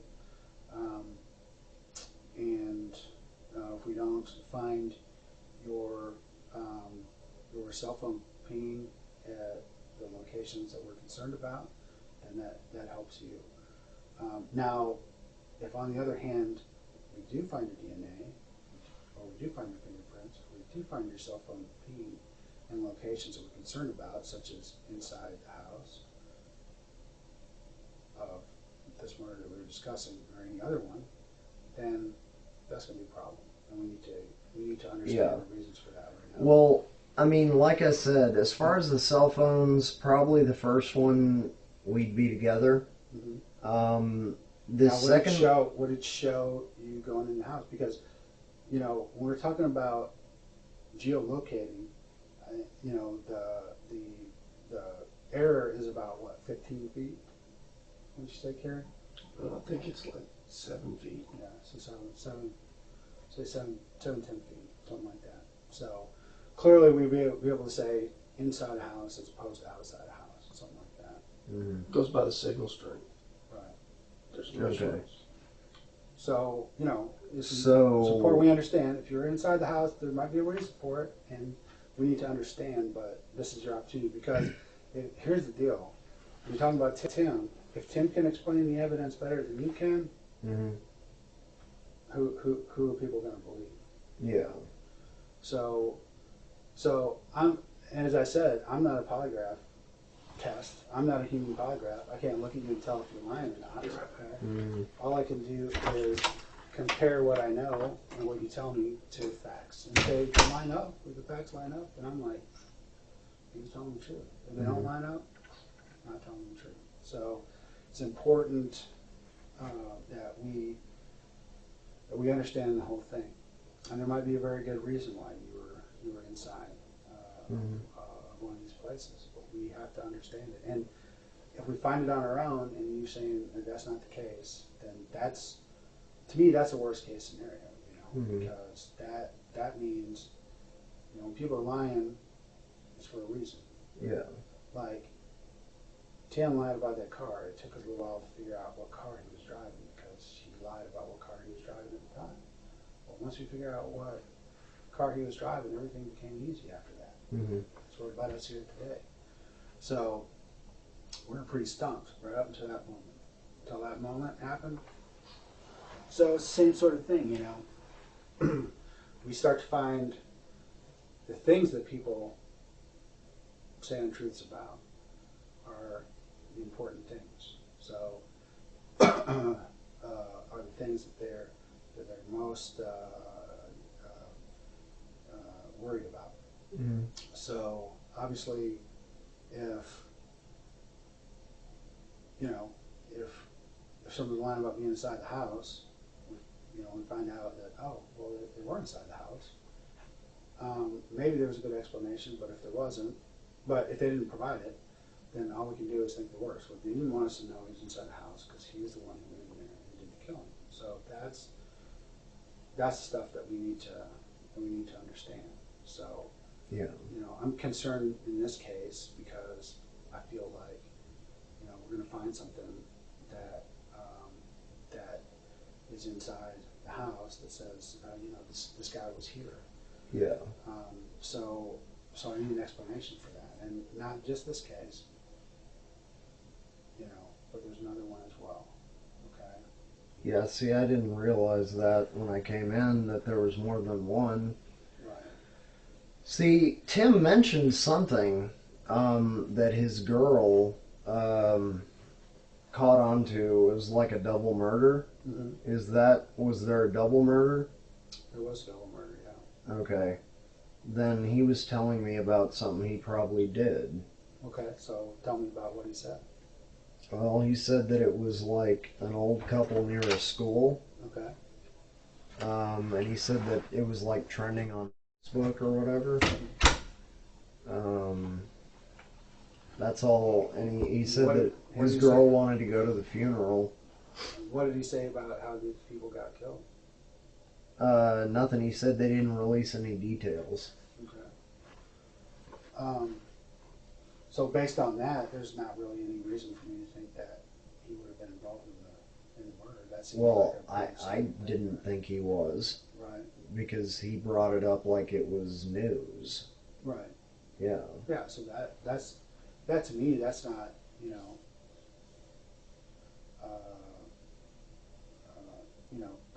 that in itself is not something I would think that means the person killed anyone. Yeah. So do you know where that one happened at? No. It happened on a street called Brentwood. Okay. I mean, I don't pay attention to street signs real well. Okay. So it's in central Austin. Okay. And like he said, it's across from the school. Okay. Have you ever been to a house like that before? Hmm. Okay. So it's really important. I mean, this is the key right here. Yeah. The absolute key. You ever been inside that house before? I mean, maybe for a legitimate reason. Maybe you know someone or delivering something. Mm-mm. And you never sat outside while or near a residence like that in your car while Tim went off. No. Something. No. I'm telling you that the only time something like that happened was the first time. Okay. And after that, Tim never did anything like that again with me around. Okay. So let's go back and talk about this first thing again, because I was talking about my concern that there's going to be some evidence showing you're inside the house. Okay. Mm-hmm. So, and there may be an explanation. Maybe Tim's like, "Help me get this. Help me do this." I don't know. I don't know what the explanation would be. But we, just like anything else, we need to hear it right now, and not once that information, we develop that information.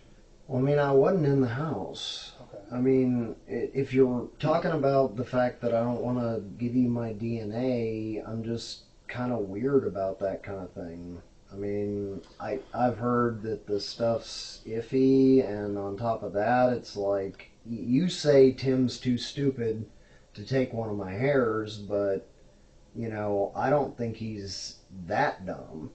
I mean, if he told me to go drive around, right? That sounds like he was doing something while I had no alibi. Doesn't it? So, I don't understand. So let's go back, based on our new understanding of what happened. Let's go back to you arriving at the hotel, Tim's Hotel. Mm-hmm. What happened what time did you arrive at Tim's Hotel? And we're talking about on the 5th of December. At like 11 or 12. Okay. So, and what happened when you got there? He met me in the parking lot. He did that thing where he was like, "Oh, it's just you?" And I was like, "Yeah." And he's like, "Okay." And then he's like, "Aren't you going to be cold in that?" So I changed my pants and, took the stuff out of my pockets, went to his car, found his wallet, got in his car, started talking, went to knocked on the window, came back, told me to get lost, drive around a bit, came back around 4-ish. We drove around a bit, and then that happened, and then we I just passed out.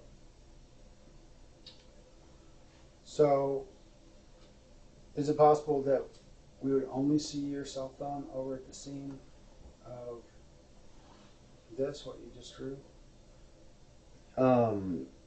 Yeah, that's possible.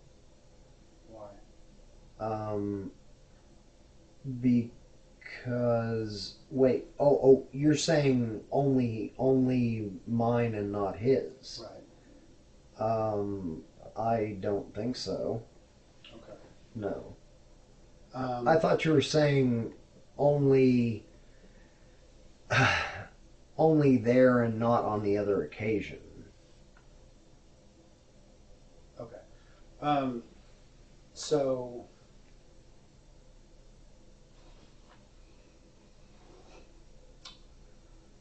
so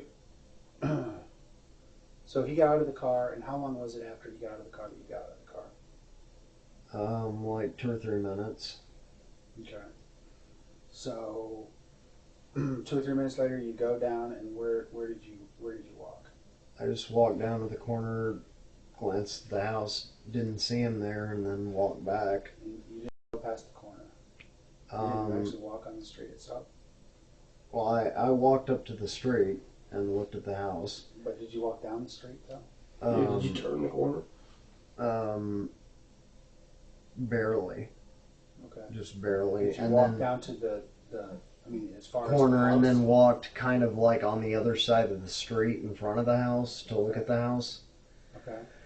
And I think I may have called him to figure out what the hell he was doing. Mm-hmm. And did he answer? Yeah, I think he said just a minute or something like that. Mm-hmm. So I went back to the car. I mean, that's all I really remember. Okay.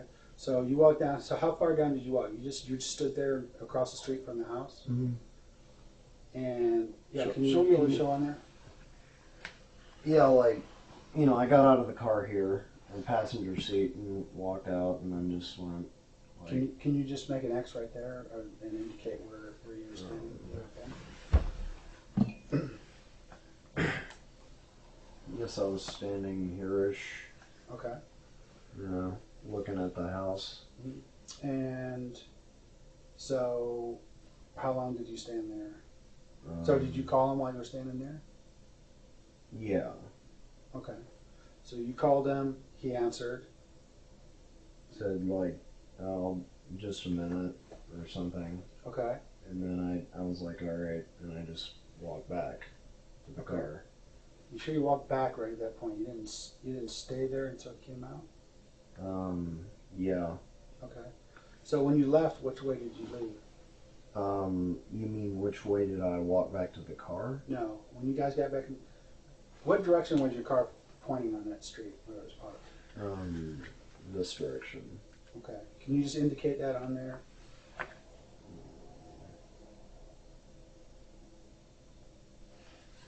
Okay. So when you drove off, which way did you go? I guess we went this way. I don't remember it clearly. Okay. Did you go back by the house? I don't think so. Okay. Did you, so the car didn't go back over to the house. He walked back over, got in, and then you drove off. Mm-hmm. Okay. So I think, and Carrie, you can correct me if I'm wrong, but I think that any reasonable person who looks at that Mm-hmm. says that you went there and you stood lookout while he committed a burglary. Okay. Any reasonable person would do that.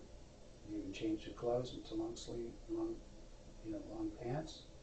Okay. Before you did it, what were you wearing? Long pants. Okay. And what color pants? I want to say khaki. Okay. And this jacket? No. Different jacket? I wasn't wearing a jacket. Okay. What kind of shirt were you wearing? Long sleeve. Okay. So,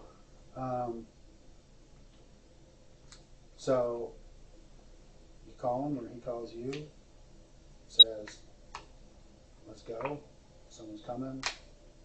I wasn't standing lookout. I'm just saying what it looks like. Okay. I mean, I know you're saying that. I understand you saying that. But, I mean, he just stopped there, said something, got out, and I got out because I'm fidgety. And I went over there and called him and walked back. I didn't stay there. I went back. I wasn't standing lookout. I didn't know he was doing anything until he came back to the car. You didn't hear anything? Mm-mm.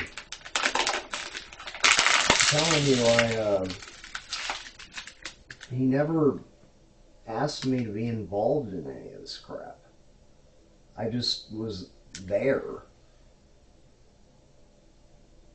I mean, I find that odd. I mean, the reason I find that odd is because, like I said, we've talked to a lot of other people. And the people we've talked to, it's a really common pattern. He comes up to them and says, hey, I got this thing I'm going to do. And they either send that person in, or they say, you wait, I'll go in and do it, or they go in together. That's his common history and pattern since 1993. I don't think he's changed that any, okay?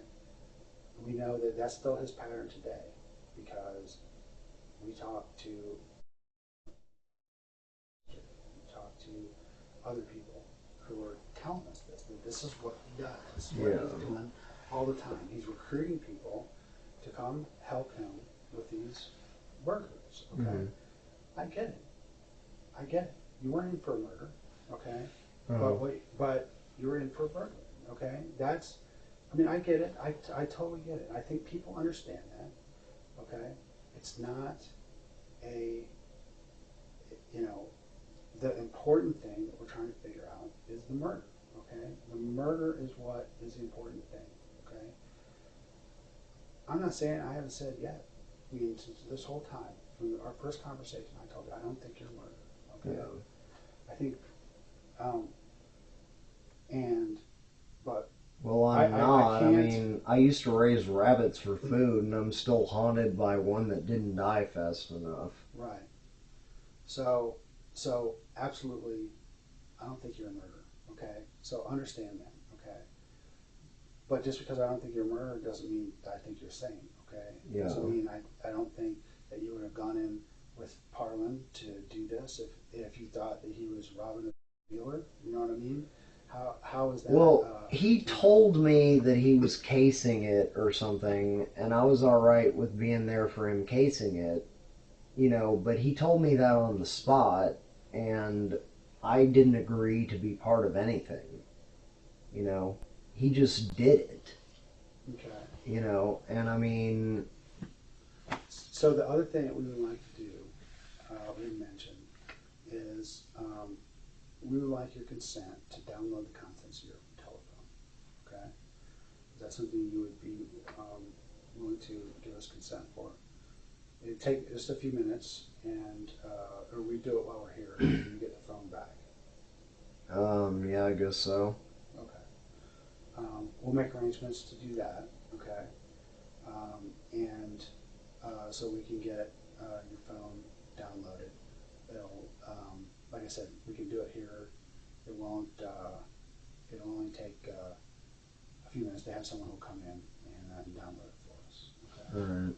So. And what does that accomplish? Well, we do that every time we have a situation. We do it with Parlin's phone. We do it with everyone's phone that we run into. Anytime we get it. And what do you get out of that, though, is what I'm asking. Well, what we get out of it is the contents, obviously photographs and call logs, text messages, things that we, might or might not get with other stuff that's on the phone. You know. So. Well, y'all are welcome to my phone. I mean, I haven't, been doing anything untoward with it. Sure. I'm telling you, I didn't, he didn't convince me to go in with any of this burglary crap. I know better than to get involved with his friends. He just dragged me out there, and this happened. Were you pretty upset that he got you into this deal? I was, but at the same time, I still needed him as a, eyes and ears for them. And, I don't know. The whole thing has just been extremely stressful. Right. But I never signed on for burglaries, and certainly didn't sign on for murder. Well, certainly, at the time that this happened, when this happened, I mean, based on what you said, there's a lot of blood on that pillowcase, right? There's a lot of blood on Tim. And you had to figure that if someone wasn't dead, they were seriously injured. And you even said just now, I'm scared because if I, for not reporting, for not reporting a crime. Okay, so basically you thought that Tim had gone in and seriously injured or even killed someone, inside that house. And even after that, you continued to go visit him and be pals with him, okay? So the reason I bring that up is simply that when people who make the decisions, and we don't make the final decisions, okay? People who make the final decisions are the district attorney, juries, judges, all those kind of people, way above our pay grade. Those people make those decisions based on the information we provide them. I hand over all the statements of everyone, all the results of my investigation, and they go from there. And they have to make their own decisions based on what they saw. So, here's the problem, okay? Here's my concern, is that if they look at that, they're going to say, not only were you down for a burglary, but you obviously were down for a robbery or a murder, whatever it was that happened to that person inside that house, or else you wouldn't have anything to do with Tim again. That's one conclusion of the evidence that they have to look at, okay? So when you're telling me stuff like that, it's like I say, it's important that when you talk to us, and I think, you're doing well, you're getting us towards the truth, okay? But I don't think we're already, all the way there. We need to understand what it is that, and the reasons why. And I understand that, what you don't want people thinking about you is that you and Tim plan to go in and kill someone and take that person's stuff, okay? That's not what you want people to think, okay? What you want people to understand is that that's not what you were in for, okay? Even if it was, you were in for burglary, okay? Well, look, I'm afraid of the guy. The guy has connections. The guy's a killer, okay? I mean, after that happened, he kept making plans like we were going to keep up like it was going, and I just went along with it because I didn't want to piss him off. So how did you go along with it? Well, I just kept showing up to, Austin and meeting with him for the living arrangement type of thing. But we didn't do anything else like that. Again. Like, I told him, I guess, I don't know if he wanted, to keep an eye on me or see that I wasn't going to tell anybody. Right. Or something. So one of the things that, obviously we look at, and we talk about it, text on your phone. Yeah. Text on Tim's phone, and other people's phones of people we've dealt with.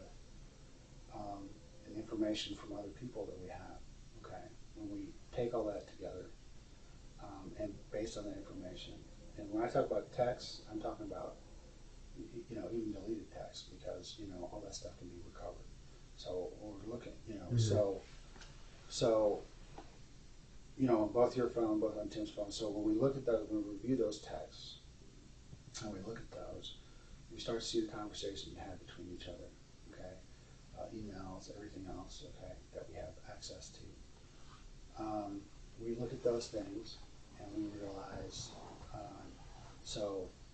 and we start talking to people about things that they heard or things that they know, and they start telling us, or all of that, when we start putting that together, all of that clearly indicates, you know, all that clearly indicates that y'all had planned to do a burglary together. And what you're doing is you're leaving it in the hands of someone else, district attorney, grand jury, someone, to make that really small connection between he lied about that he was in for the burglary, and he stayed with them even after he knew it was murder. Okay, or at least that someone got seriously injured. And you're leaving it in the hands of Tim, because we're gonna go talk to him again. Okay, but the thing is, I'm telling you, I wasn't down for a burglary, and after that, I was scared of the guy, and, you know, I just kept playing nice with him just because he was obviously trying to make sure I wasn't going to say anything. Are there going to be any texts on your phone, his phone, anywhere, that are going to indicate to us that y'all were planning burglaries? No. Whether this one or absolutely any other not. Okay. He never approached me for that. He did this thing without my consent, and then, you know, like I said, you know, we had these plans, and then like I said, I'm scared of the guy. I'm glad he's behind bars. Right. You know, the guy has, you know, as I understand it, the guy has connections. He can have people killed. Right. You know, so I witnessed something, and, you know, he made it clear that, you know, he didn't want me to say anything. Why do you think he can have people killed? Well, because, I mean, just the general word around his family or him is that he's connected with, you know, a network of, you know, like the mafia or something. How did he make it clear to you that he didn't want you to say anything? Well, I mean, he just basically said, like, well, you know, just keep quiet about this, but he said it very pointedly. How? And just keep quiet about this, like real tersely, like, keep quiet about this. And then he was like, and you're going to be back next weekend, right? You know, and I was just like, yeah, you know. And the thing is, you know, he says he can read people's texts and stuff. He says he's been going through texts. And so, like, I mean, I just continued to play nice with him because I didn't want to get freaking killed. Okay, but I didn't go in for any burglary, and I wasn't with him for any more of these things. And you weren't inside Kathy Blair's house? Kathy? That's the name of the person who died Okay. that night. No, I wasn't. Because that we'll know for a fact within a couple days. Okay, so, or well, within a week when we get your stuff back, the FBI stuff back on your phone. Okay. So that is something that's of, you know, of special concern. So that's what we call a fact that is indisputable. Okay, so we need to make sure that we address that. If you're there, if you're in there, we need to know it. And we need to know it now. We need to know why. Okay. I wasn't. Okay. So what happened to the stuff after he came back out? I don't know. I don't know what he did with it. I didn't want to know. Did he give you any of it? Mm-mm. So, what do you remember about the stuff you saw? Rings. What That's else all I besides jewelry was in there? All I saw was jewelry. I just took a glance at it, and I mean, that was it. So, do you remember what any of the pieces of jewelry looked like? Looked like gold and diamond rings. I mean, I don't know anything about jewelry. I don't wear it. Any watches, necklaces? I don't think so. No. I didn't get a good look. All I saw was rings. did he give any of those items to you? I told you he didn't. I don't have anything. I mean, you can, like, search my house for, you know, stuff you think he gave me. He didn't give me anything. Would you give us permission to search your house? I guess, sure. You know, because, I mean, I don't have anything, you know, incriminating. Let me just back up on a couple of things. So when you guys got back to the room, you said he took a shower. Yeah. What did he do with his clothes before he took a shower?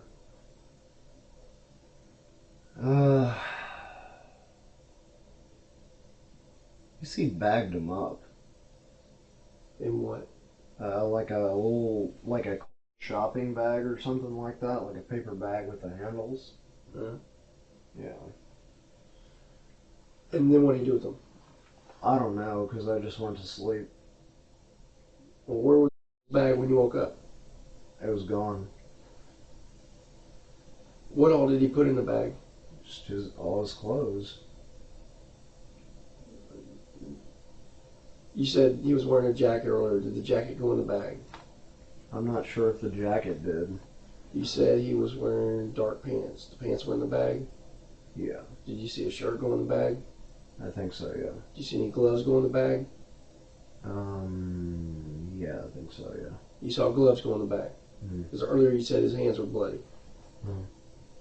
So was he wearing gloves or did he have bloody hands? Well, he had bloody hands, but what I'm saying is that I did see gloves go into the bag. What kind of gloves?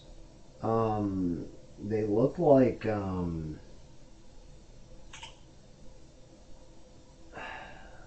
automotive technician gloves or something. Okay. What color were they? I want to say like black and blue. And what made you think automotive technician gloves?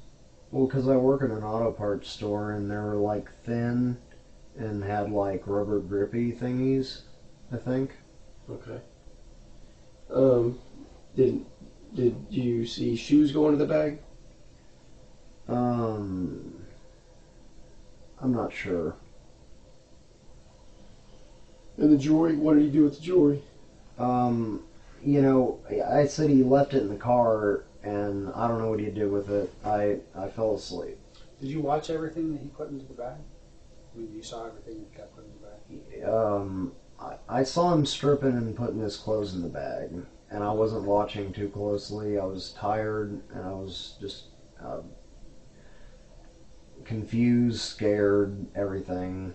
And like I said, I saw him put gloves in the bag. I saw him put his shirt and pants in the bag. Okay.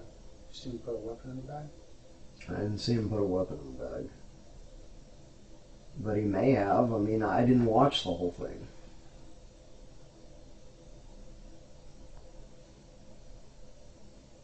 I mean, the weapon could have been in the pants, you know?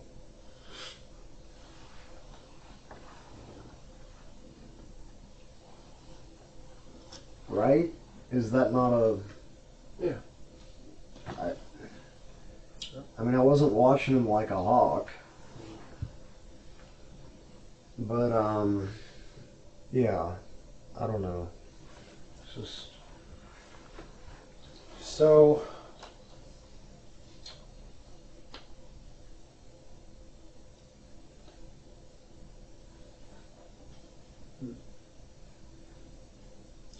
Do you know what he did with the jewelry, like later on?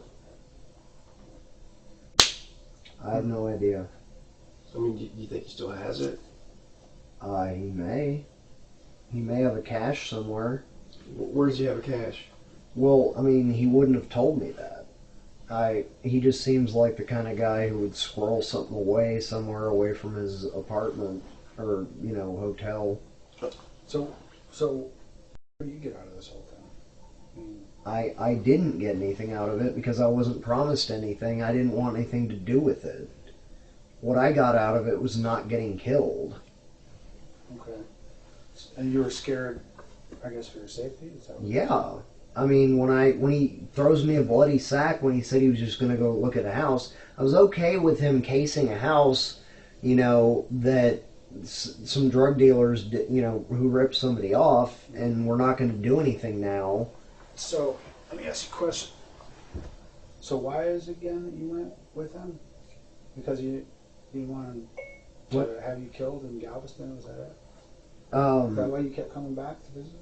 Well, there's two reasons. I mean, I needed info from him, and I figured playing nice with him would keep him placated. Mm-hmm. Because he seemed like he was worried about me, telling, because I was upset about what happened. Sure. So, well, and I was more worried about my nephew. So you were more worried about him than getting involved in another murder? Well, but I didn't get involved in another murder. Okay, but you could have, right? Well... Didn't you say you were driving around again with him? You're doing the exact same thing? Well, yeah, but, I mean, he never did that again, though. And, I mean, I told him that... Hold on. Did you and he discuss, before the first one, that he was going to go in and do a burglary? No. Okay. You just got in the car with him, and you drove around, and he stopped, and for all you know, he killed somebody, right? Yeah. And then you got in the car with him, you just told me, after that, you got in the car with him, and y'all drove around again to do the same thing. He could have stopped at any point along the line, gotten out, and done the same thing again. So, I don't understand exactly what it is that you're trying to say. It sounds to me like what you're saying is that you really weren't that bothered by what was going on. Well, I was, but it's just But not bothered enough to avoid being in a situation, and not enough to avoid putting yourself in the exact same situation again. So you couldn't have been that offended by the fact that the guy had done a murder. Well, I was, but I was worried. He, like I said, he was obviously telling me, he was concerned that I was going to tell. And what did he say? I mean, how did you express that concern? Just like, don't say anything. You better not say anything about this. You're not going to say anything about this. That kind of shit. And it's just like, the guy scares me. And so, I told him, like, I'm not going to be involved with anything like that again, and he said, all right. But he's like, don't, tell anybody. And I was like, fine, whatever, But I wasn't involved in anything like that again. He didn't stop. Okay, but he could have, right? I mean, you basically put yourself in the exact same situation you did before. So that right there... But see, if that had happened again, I would have just gotten out and walked away. But wouldn't you be afraid that he would have killed you? Well, but that's... I mean, I'm just confused, and I'm trying to unconfuse myself. I'm really confused easily. Well... I wasn't going to let it happen again, but I didn't want my family in jeopardy. Okay. So, you didn't want your family in jeopardy, so you were willing to go with them, and even if it meant another murder? No. I mean, I just showed up and socialized with him, right? Well, but you said this earlier, you went out driving with him again Yeah, but I mean, he takes circuitous routes. I mean, he's not necessarily casing places.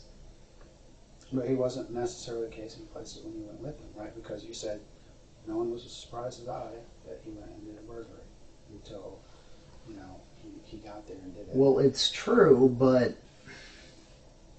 So you see where people are going to have problems with the story? Yeah, I do. But, I mean...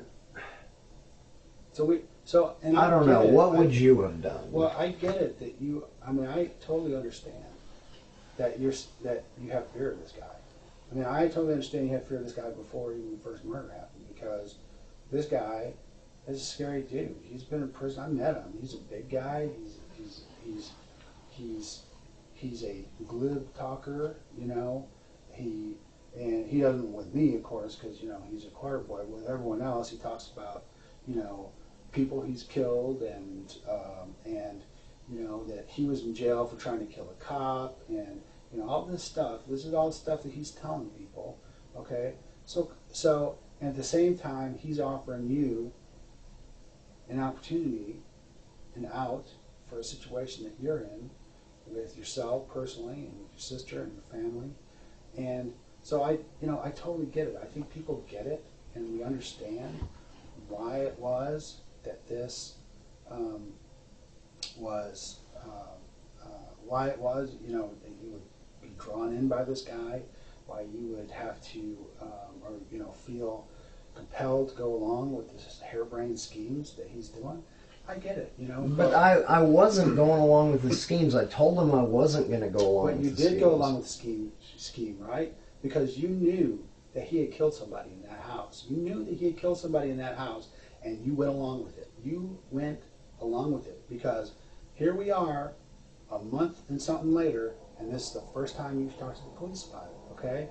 So you did go along with it, and you would keep going along with it if I had not called you on the telephone today, okay? So I don't want to hear any more about I didn't go along with anything, okay? You went along.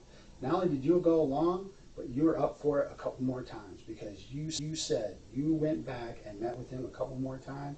You went out driving with him again, okay? And I would not be surprised if your cell phone pings at the location of another murder.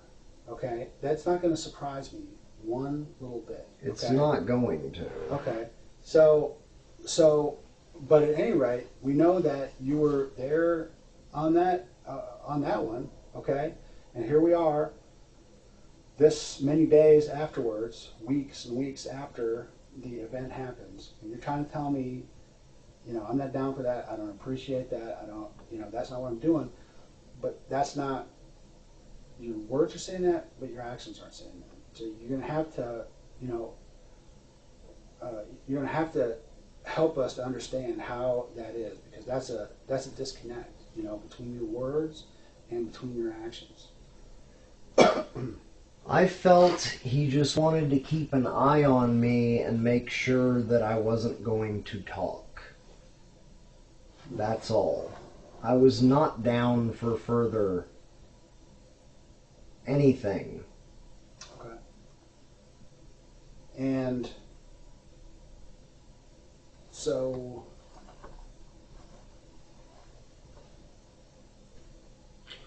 you're not down. I mean, and this is what confuses me. Okay. So you want me to believe, you know, and I'm trying to believe. I really am. I mean, I walked in here today, you know, wanting to clear you, and I still do. I want to clear your name of murder. Okay, that's what I want to do. But that's the only thing that I really need to clear your name from. You know what I mean? If you did other stuff, you did other stuff. Okay, but I'm trying to figure out. what the murder is. See, you know, when we deal, because in the end, it all comes out in the wash, right? Mm-hmm. We're here for a reason. We didn't pick your name out of a hat. Obviously, we found you, found Tim, found the car, we found other evidence. We have lots of stuff, and evidence continues to roll in. So by the time all of this is done, it's all out there, okay? And so in the end, when people have to make decisions about what is going to happen, okay? And if they come to the determination that, hey, he was involved in the burglary, he knew going in, they were going to go rob the dealer, okay, that's cool, okay? If you were in for that, if that's what the investigation shows, that's how things went down, okay? And there's still murky areas, right? Because here's the thing: it wasn't that was killed, okay? It's a 50-something-year-old choir teacher that get killed, all right? A beloved person. There were hundreds of people at her funeral, okay? So I'm just telling you right now, you don't want people to think that you went out there with intent that she be killed, okay?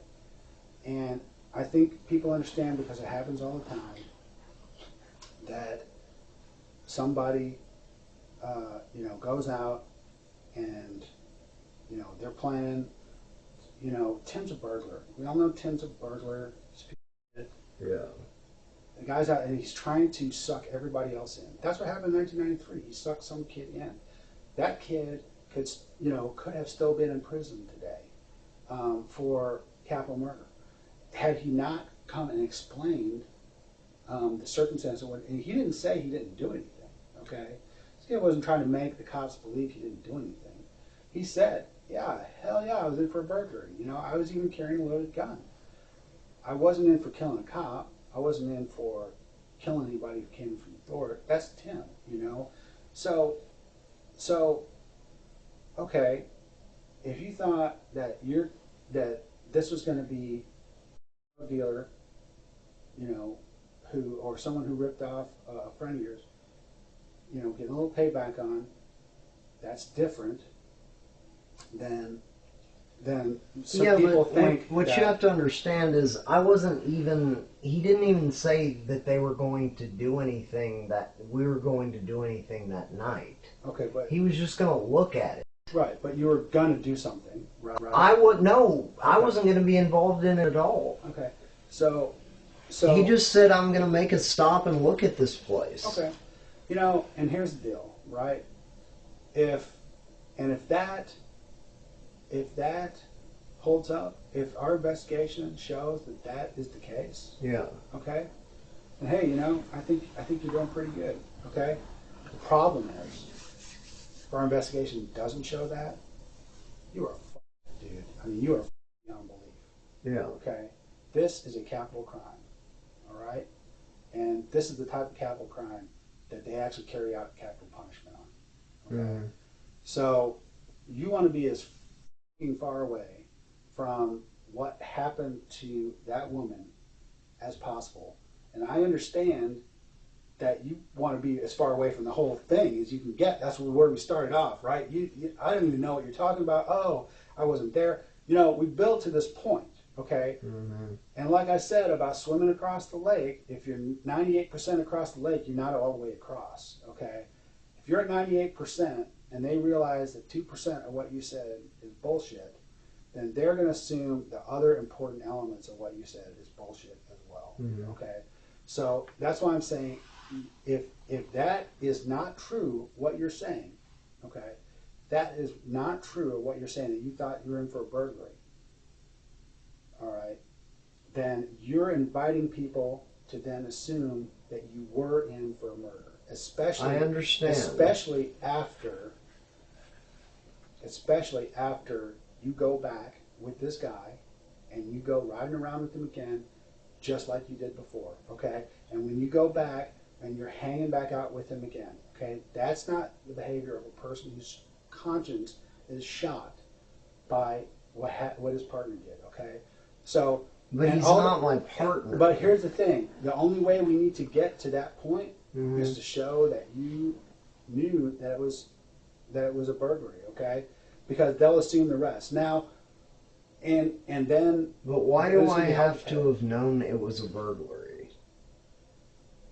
What I'm saying is that if you knew it was a burglary, we're going to know that you knew that, because it's going to come out. It's going to come out based on evidence that we have from the people we talk to. It's going to come back from texts, emails, any number of things. Okay. Different things. So what I'm saying is the truth is going to be out there. Okay. Okay.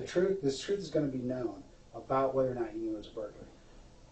Now, maybe the truth will be known about whether or not you knew it was murder. That may be too. But if it just gets down to that, the truth is that you knew it was a burglary, then people, again, that goes back to, it's important about what people are lying about. So if you're lying about that, people ask themselves, what else is he lying about? If that's what happened, and you say, hey, that's what happened, I knew that's what happened. Okay, yeah, and you know the law. That makes you a party to the crime, okay? Mm-hmm. You know that, and so that's a complete, so I completely understand why you would want to leave that part out. That's a common thing.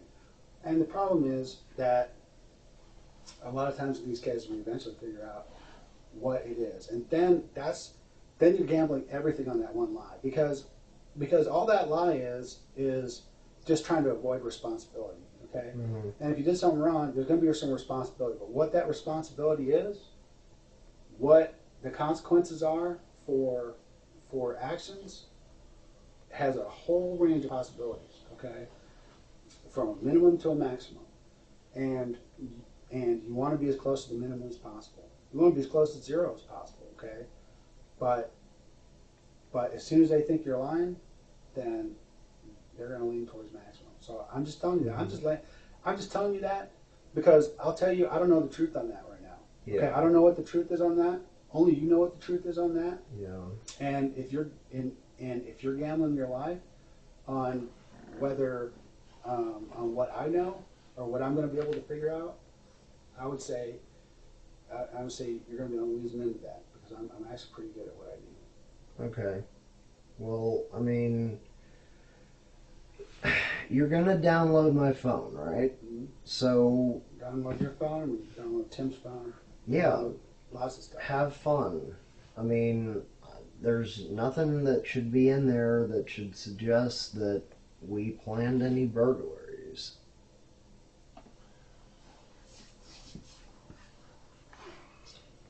You want to grab a consent form from the car? I didn't bring my bag, so yeah. Do that. You want some water? Yeah. We need some more water. Need a restroom break or anything? No. Okay. Just hang out. I'll get back in a minute.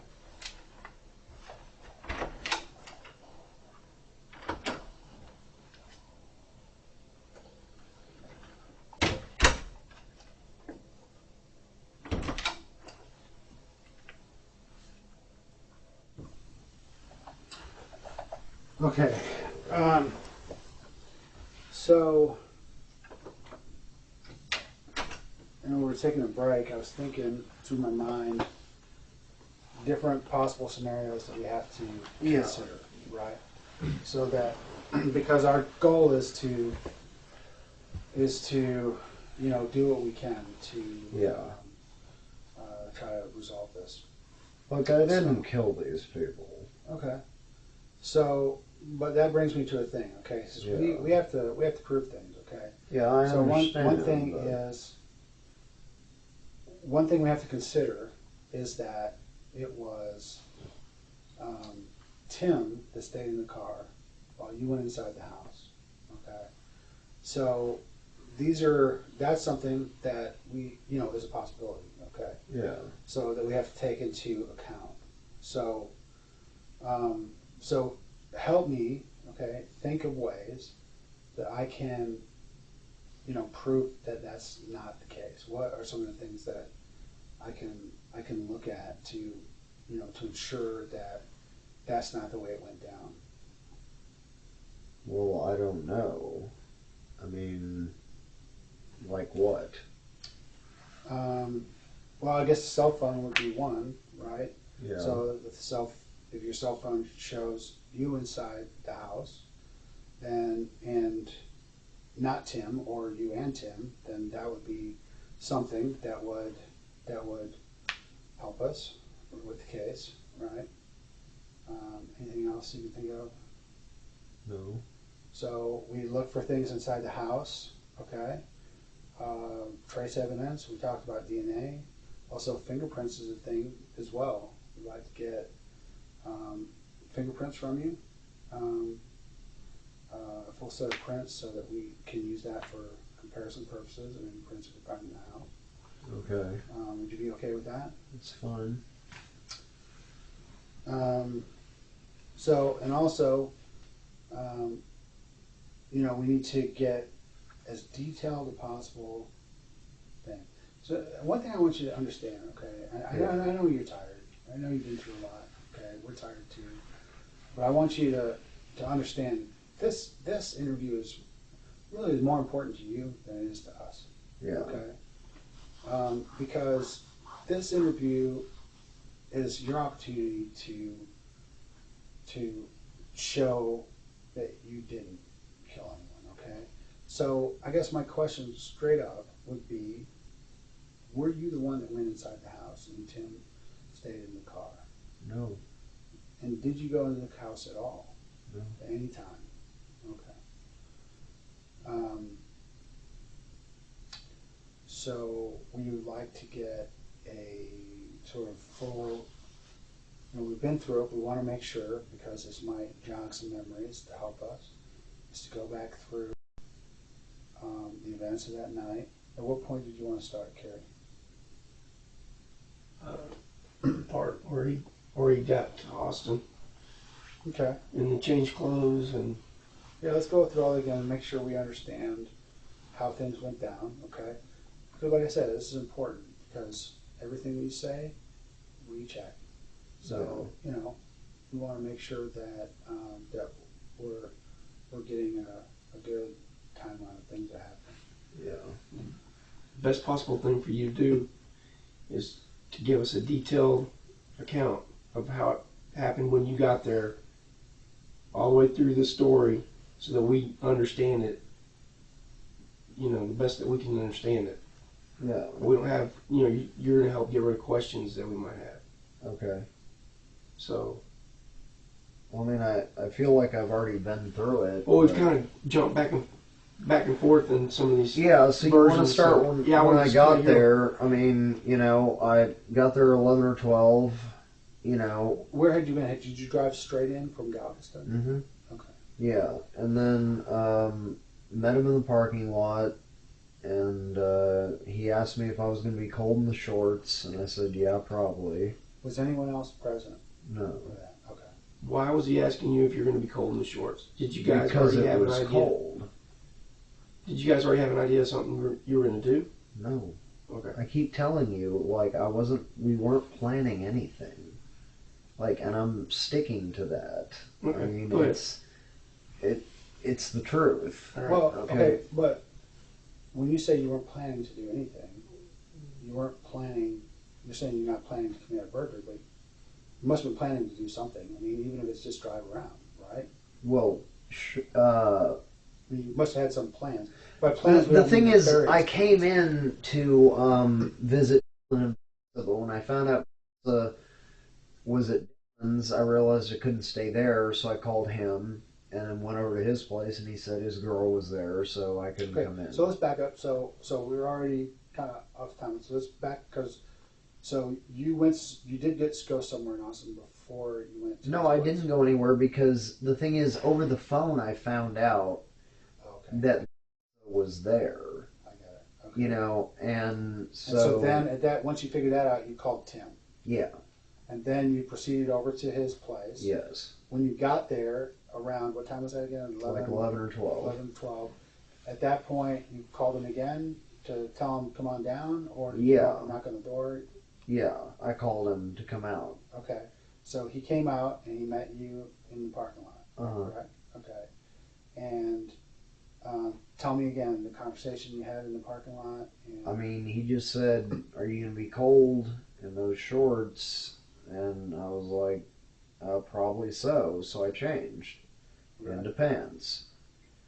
Whose pants? Your pants? My pants. I had a bag in my car. I changed in my car and got all my stuff in my hands. And as I was fumbling with all that, I went to go get one of my things, whatever it was, and I found his wallet underneath the seat. And that's when we decided to go to his place, knock on the window, and he didn't answer. And I guess it got to him later. And we came back, and he said, go drive around a bit. And later on, we met up. He said his girl had gone to work, and we were driving around. And then the whole thing happened, and I stayed in the car. So let me just back up for a second, because I just want some clarity. Before y'all got in the car, before y'all left, you had a conversation, and what was? I mean, obviously you had made a decision to do something. What was that? Did you just both get in the car and he started driving wordlessly, or was there some, okay, let's go do this? Yeah, I mean, he said he was going to just go gas up and get, drinks and stuff. Okay. And, I mean, every time he says that, it just turns into a ramble, Okay. So he said, let's gas up and go drink. How long do you think you spent in that parking lot right there? You talking about the parking lot in town?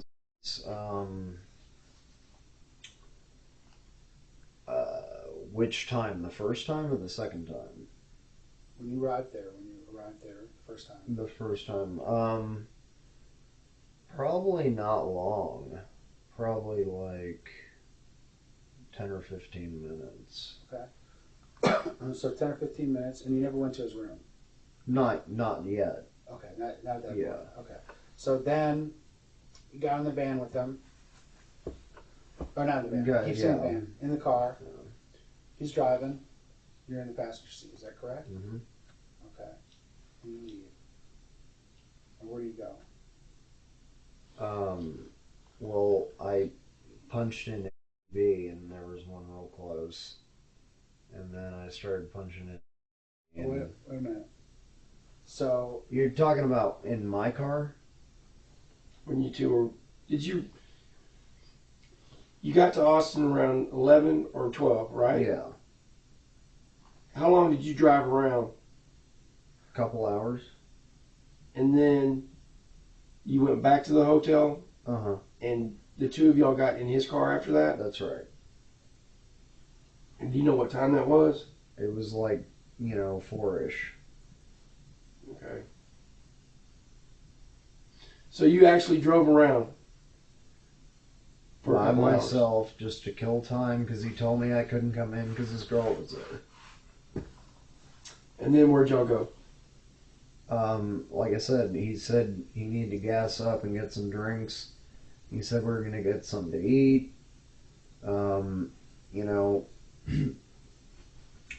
We gassed up, got some drinks, got some food at the, or whatever, and just rambled through the neighborhoods. That's when that happened. And I mean, we went back. He took a shower. No, wait a minute. I don't want to gloss over. That's when that happened. I want you to tell that story too. That part of the story. That's the most important part. Yeah, I mean, he rambled through the neighborhoods, and then right as he comes through the neighborhood, he tells me this story about the dealers, right? Okay. Well, he drives by a couple times, and then says something about the cars, and then parks. Like I drew here. So by then you knew what house he was talking about, right? Yeah. And then he got out, said he was going to go check it out or something like that, and took too long, so I came out, looked, see if I could see him. I called him, and he answered, said just a second or something, so I went back to the car. It was a couple minutes more, and he was back with, the sack he threw in it, and then we drove back to his place, which was empty at that point, and he took a shower, and I saw him putting his clothes in a bag, and gloves as well. I don't know about shoes. And what were you wearing? Pants and a long sleeve shirt. What kind of long sleeve shirt? I Like a dress shirt or a t-shirt or? No, it was like it was like a long sleeve tee. Yeah. And what kind of shoes were you wearing? I want to say I guess these. Okay. Yeah. What size are those? I don't know, 11 probably. What? Okay. Go ahead. Why? No, I was just wondering. Yeah. We never really got into what you were wearing. You were trying to talk about what he was wearing. Were you wearing a hat? No. Was he wearing a hat? He had on like one of those like balaclavas or whatever, but it wasn't on. Like it was behind Like his a head. ski mask? Balaclava is like a ski mask. Yeah. Like a black ski mask. Yeah, except it was like one of those ones that's like two-piece. And he had it, but he what? It's like a neck. It's like a neck warmer and. Yeah, like you can pull it up and pull it over if you want to, but it was like down. Okay. Yeah. He wasn't wearing a ball cap? Well, he was wearing a ball cap in the car until he went out and he took it off. Okay. And he pulled his balaclava on. I didn't see him pull it off. Well, I mean, but it was on. Well, it was on the whole time. Right. Okay. And then. Okay. Go ahead and continue. What happened? Well, I mean, I already said, I mean, he went in and I got tired of waiting because he said he was just looking at something. I came out, called him, right? He answered, said just a minute, went back to the car, waited a few more minutes. He showed up with the sack, threw it at me. I'm like, what the fuck? He's just like, shut up, don't say anything. And we drove back, and I was just too tired to do anything. And I mean, I was scared, and he was taking a threatening tone with everything he said about keeping quiet, and So your feeling after that was that you were tired? Well, my exhausted would be more like it, because I mean, not only was I tired, but I mean the event hit me as like more than tired. It's like I need to process this day, you know what I mean? Are you sure about your timing? My timing of when you arrived there? Not exactly. I mean, it's a bit hazy. Okay, well, you're saying 4 a.m. is when you arrived there. I think so. Okay. Around and there. You weren't there earlier than that? No. I mean, you hadn't come by earlier? No. You hadn't gotten out, walked around earlier in the evening? Mm-mm. Did he tell you he'd been watching that house? He said he had some intel on it. What kind of intel? Well, he just said that somebody had told him that there were supposed to be certain cars there. What cars? Well, like I say, I don't remember the cars he was talking about. What other intel did he say he had? That was all he told me. It was like he was worried about how many people were in the house or something. Did he tell you that there was a camera on the house in the corner? No. Is there? Yeah.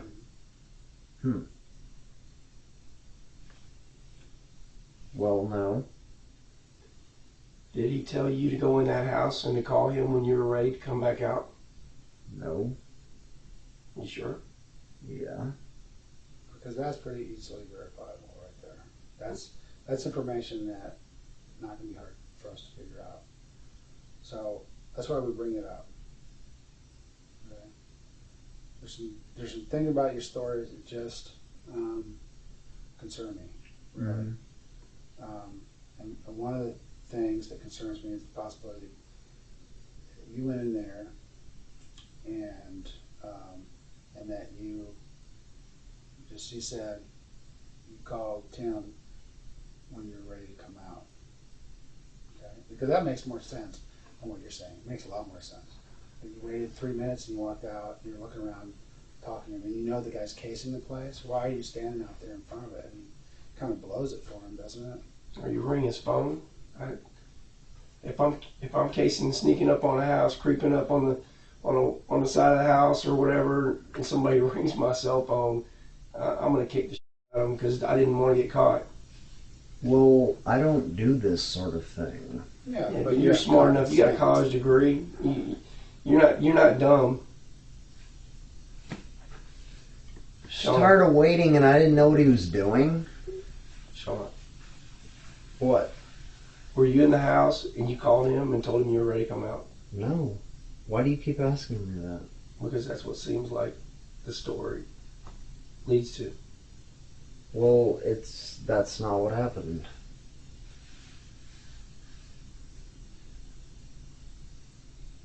What else do you know about this story that you're not telling us? Nothing. I mean, I don't know what you're fishing for. I'm not fishing. I'm fishing for anything. We have video of the person who got out of the car. We have video of the person that got out of the car. Okay. So it's pretty easy to tell whether it's Tim Parlin or Shawn. Yeah. All right. So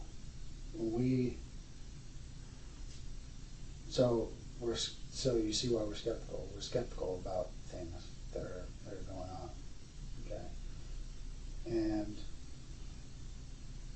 there's things about your timing that are just not right. Okay. Because we know exactly what time you got there. Okay. To the minute. Thanks to the camera. Okay. So when we say that stuff, I want you to understand we're not trying to BS you in any way.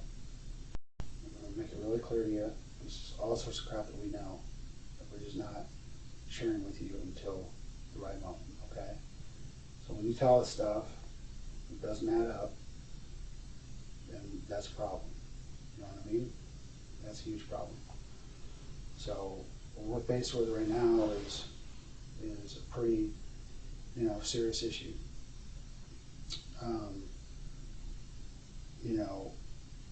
And I was telling you, when we look at a crime like this, basically what it is Travis County, which is where this crime will be tried. Jurors are pretty fair people. They're fair-minded people. Really, they want to hear three things. Okay? They want to hear the person takes responsibility for their actions, expresses remorse for their actions, and then indicates how they're not going to continue on in the same behavior.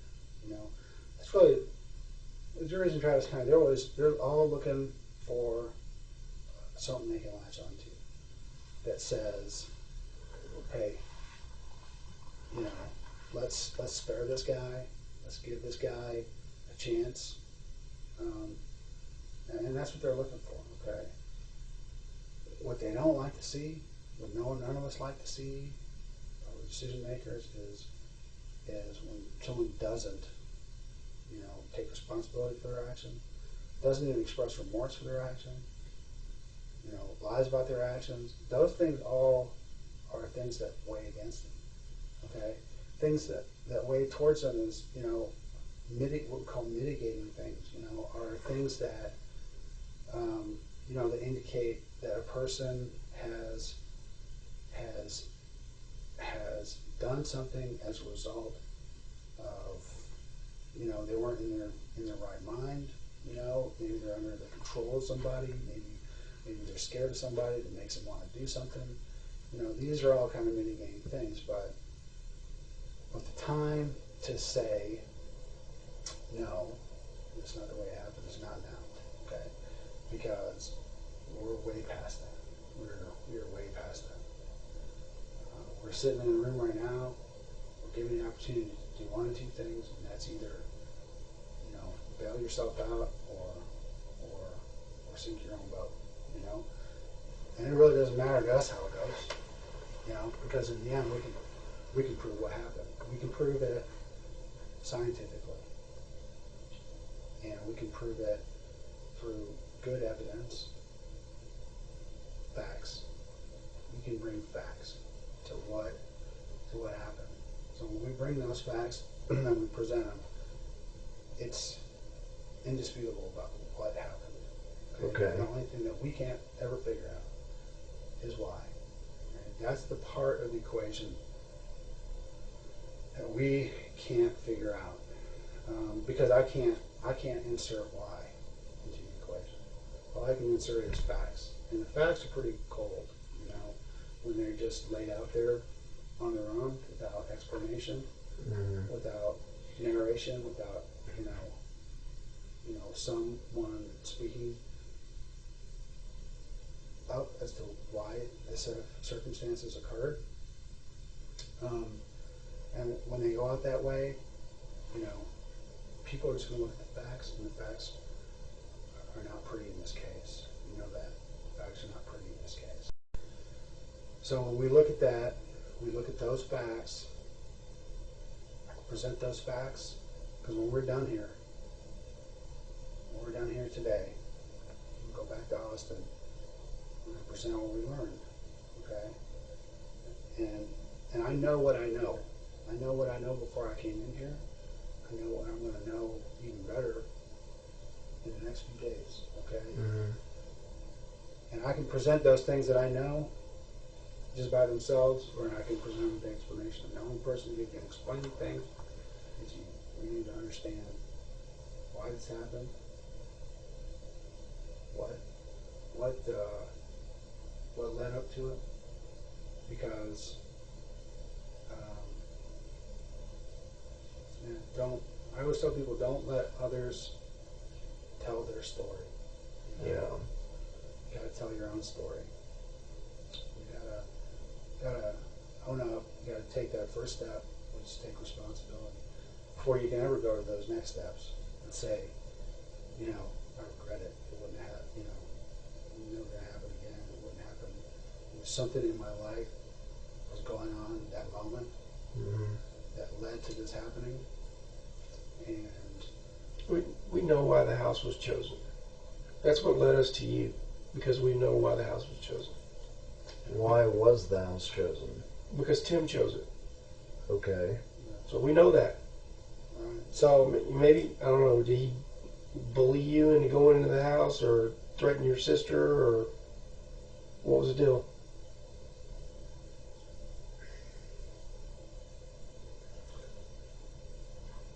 I mean, what are you saying?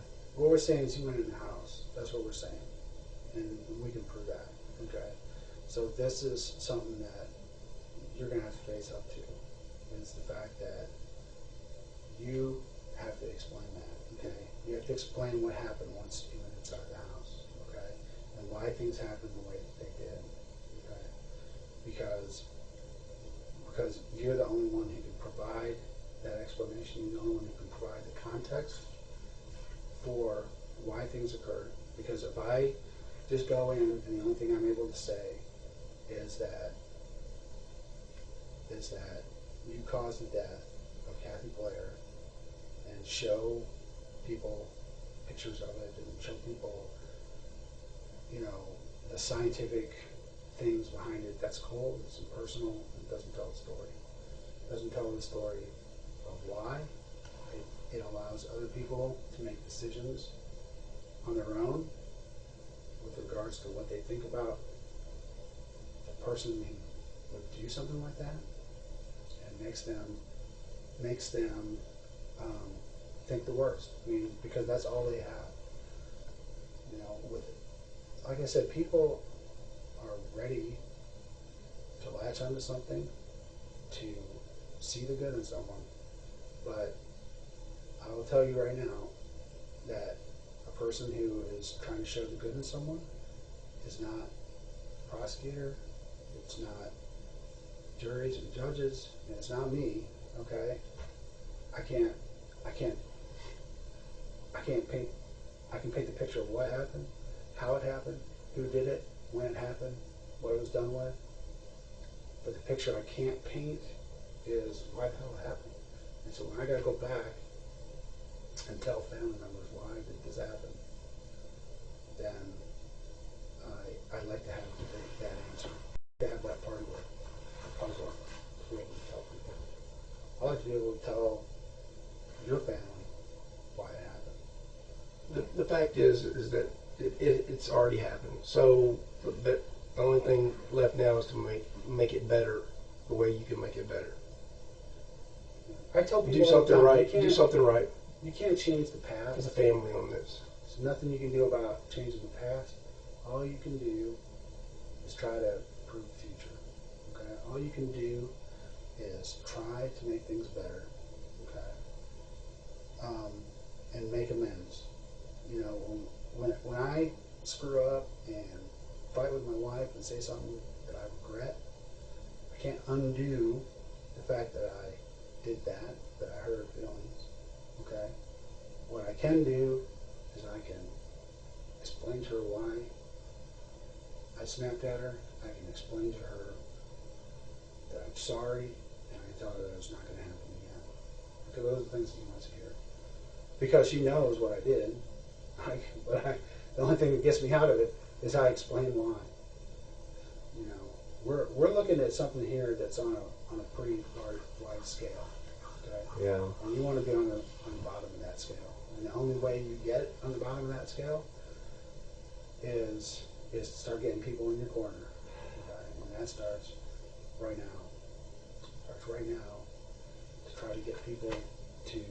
Yeah, he was threatening my family, okay? Okay. I told you I was afraid of the guy. Right. Oh. You know, he said my junk was, saying his name too much and he was going to kill her, and we're close. Right. And I couldn't let that happen. But I didn't kill her. Okay, so what happened? Well, I mean, he told me to go in the house and get the stuff. I don't know when she got killed. I mean, she was asleep. Okay. I mean, I don't know if he came back or what. Okay. Look. So tell me this. Just walk me through it. So I would have never done this. I didn't want my little sister dead. I totally understand that. So walk me through this whole thing, okay? Walk me through. Where did you go into the house? He told me the back door was open. Okay. So you went in. Yeah, and I looked around and she was fast asleep. And so, I mean, he kept talking about, offing her, and I was like, I'm not going to do that. And then I was like, I was talking about, maybe using ether or something to anesthetize her, so she wouldn't. And he's like, no, just offer her. I was like, I'm not going to do that. And so I snuck in, and she was fast asleep. And yeah, I took her jewelry. Yeah, she had this big, tall jewelry box. I emptied it into a pillowcase. Okay. Right, and then took it back, gave it to him, and he said that was what I had to do. Okay, I mean. So tell me, I know that something happened in there, okay? I know that was your intent, to get in there, to quietly get in and quietly get out. And I did, she didn't wake up. But something happened though, right? Because when you left, she wasn't still alive, okay? So we need to understand what happened, okay? Yeah, but I don't know. That's the thing. She was asleep when I was there. Okay, so she was asleep. So let's just walk through it, okay? So you came in. Let's just walk through the entire thing. You came in through where? The back door, you said? Yeah, it was open. Okay. Open, unlocked? Unlocked, yeah. Okay. So, and you walked in, and where did you go? I looked around and kind of prowled and snuck through quietly. And did you have a flashlight? No. What did you see in the house? just rooms, and I just kind of looked through the rooms, and I turned on a couple lights in rooms where I didn't see her. And I found the room where she was, and she was fast asleep. And that was the room her jewelry box was in. Okay. And so I opened the jewelry box, took the stuff out, put it in the thing, and then I called him and said, okay, I'm done. So I went out, and then we went back, and, I went to sleep.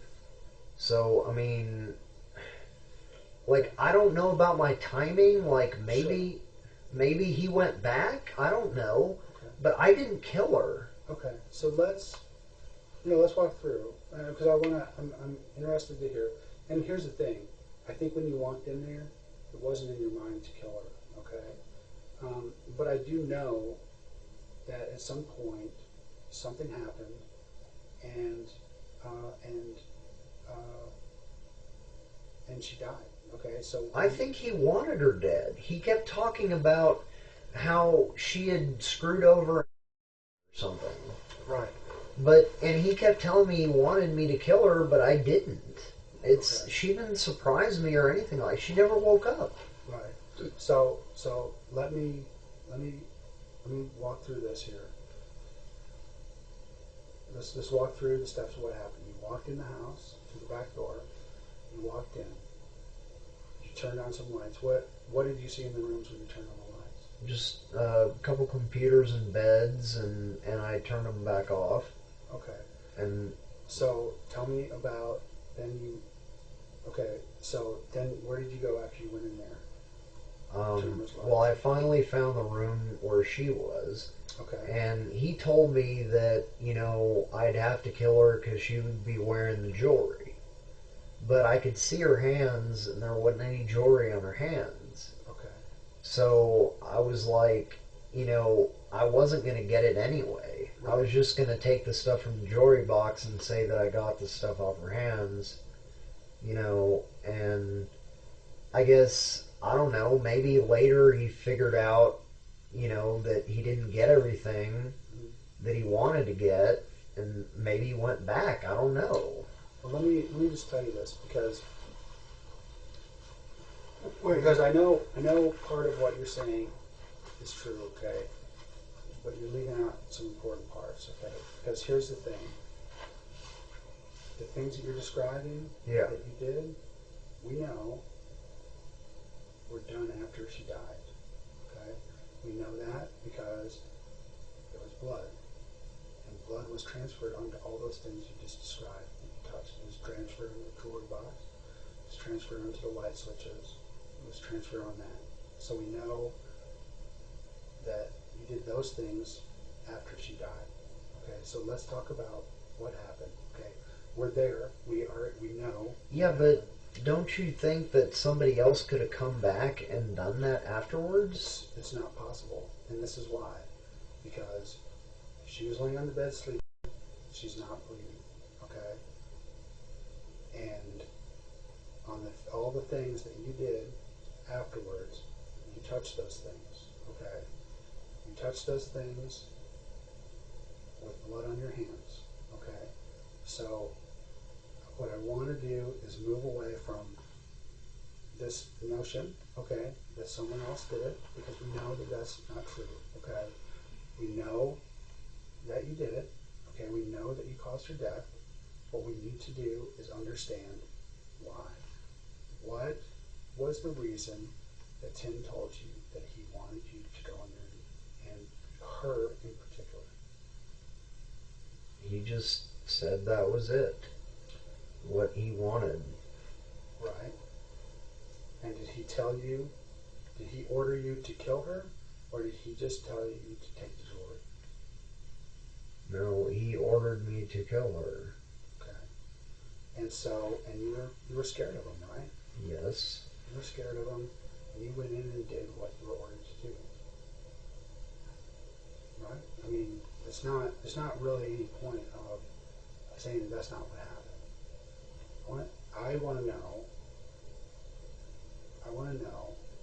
you have a right to know, to understand how it happened, and saw her sleeping in bed, and then what happened?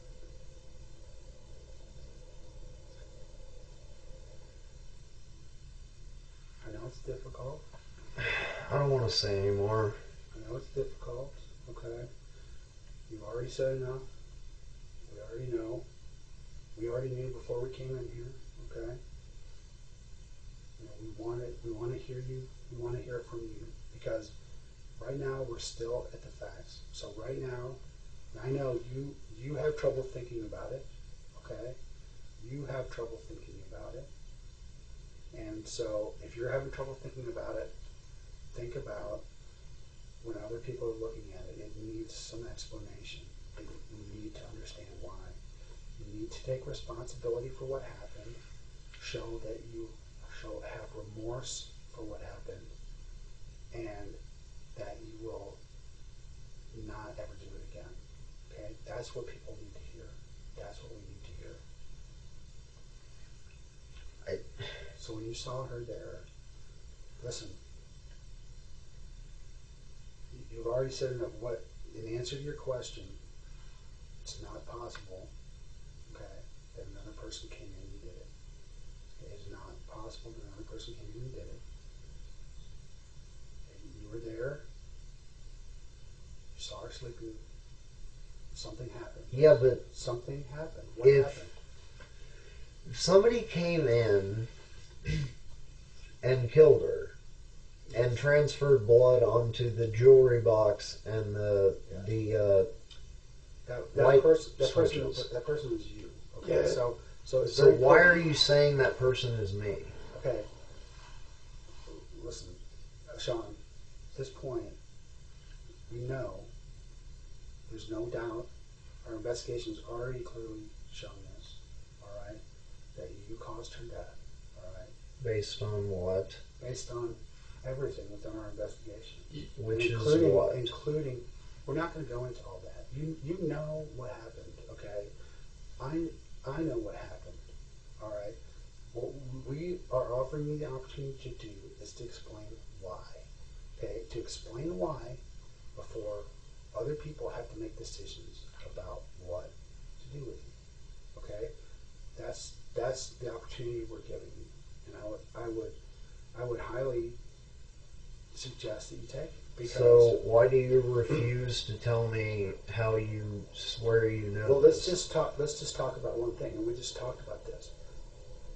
That blood was transferred by you onto those items. Did we not tell you that there's cameras? Okay, that's why we knew exactly what time this happened. We know exactly where it happened. Okay, so we know that same camera that tells us that you were the one who went down the street also tells us that someone else didn't come along and kill her after you left. Okay? So that's... Could they not have come from a different angle? No. Listen, right now, you need to understand that people have to understand why this happened. They have to understand, because in a little while, at some point, people are going to be making a decision. That decision is what the consequences are for what happened, okay? And there's no question at all, there is no doubt, and I'm just telling you, this is my professional opinion, and I've been doing this a long time. My professional opinion is that there's no doubt that you are the person who caused her death, okay? There's no doubt. And right now, what we need to do is we need to provide people who are going to make those decisions with the ability to decide a just response. So one thing that we're understanding and you're telling us is that you're scared of Tim. That's one of the reasons, okay?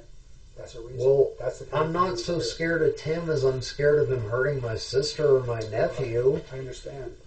I mean, I'm so close to my sister, I don't know what I'd do if she died. I know. But your sister, I visited with her yesterday, okay? I'm gonna, at some point meet with her again. Yeah. And and she's going to ask me why this happened, okay? And I need to explain a reason why. And on top of that, Kathy Blair's family is going to ask me why this happened. And I need to know why, okay? I need to explain. Just like you have a sister, okay, that you have responsibilities to, I have responsibility to the family of Kathy Blair. Her son is a naval officer, okay? And he wants to know what happened to his mother and why, okay? And we discussed already that the first thing that needs to be done is you need to take responsibility, okay? Before you can get to, I'm remorseful, before you can get to, I'll never do it again. It's a 3-step program. It starts with the first step.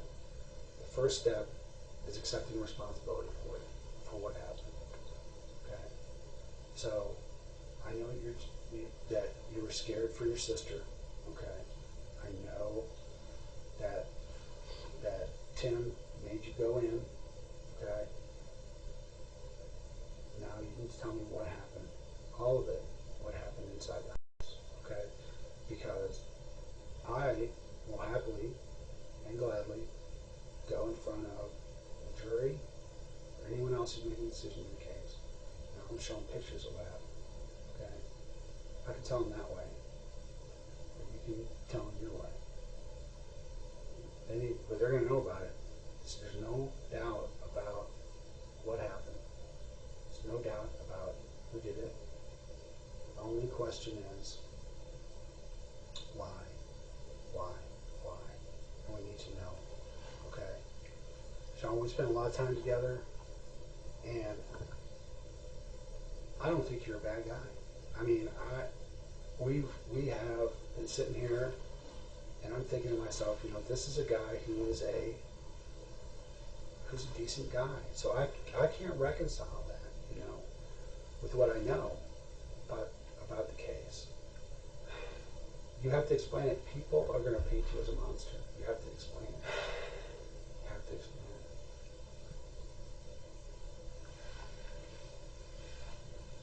it. She woke up, she lunged at me, grabbed the knife, started trying to wrestle it out of my hand. Right. And then it was a struggle, and I stabbed her in the neck. I didn't even want to do it. I was trying to get the jewelry without doing it. Right. And then she woke up, and I had the knife out, in case. But I couldn't do it. I mean, he said I had to. Tim said I had to, or he'd kill my sister, or have her killed, right? So, but I was standing over her bed, and I just couldn't do it.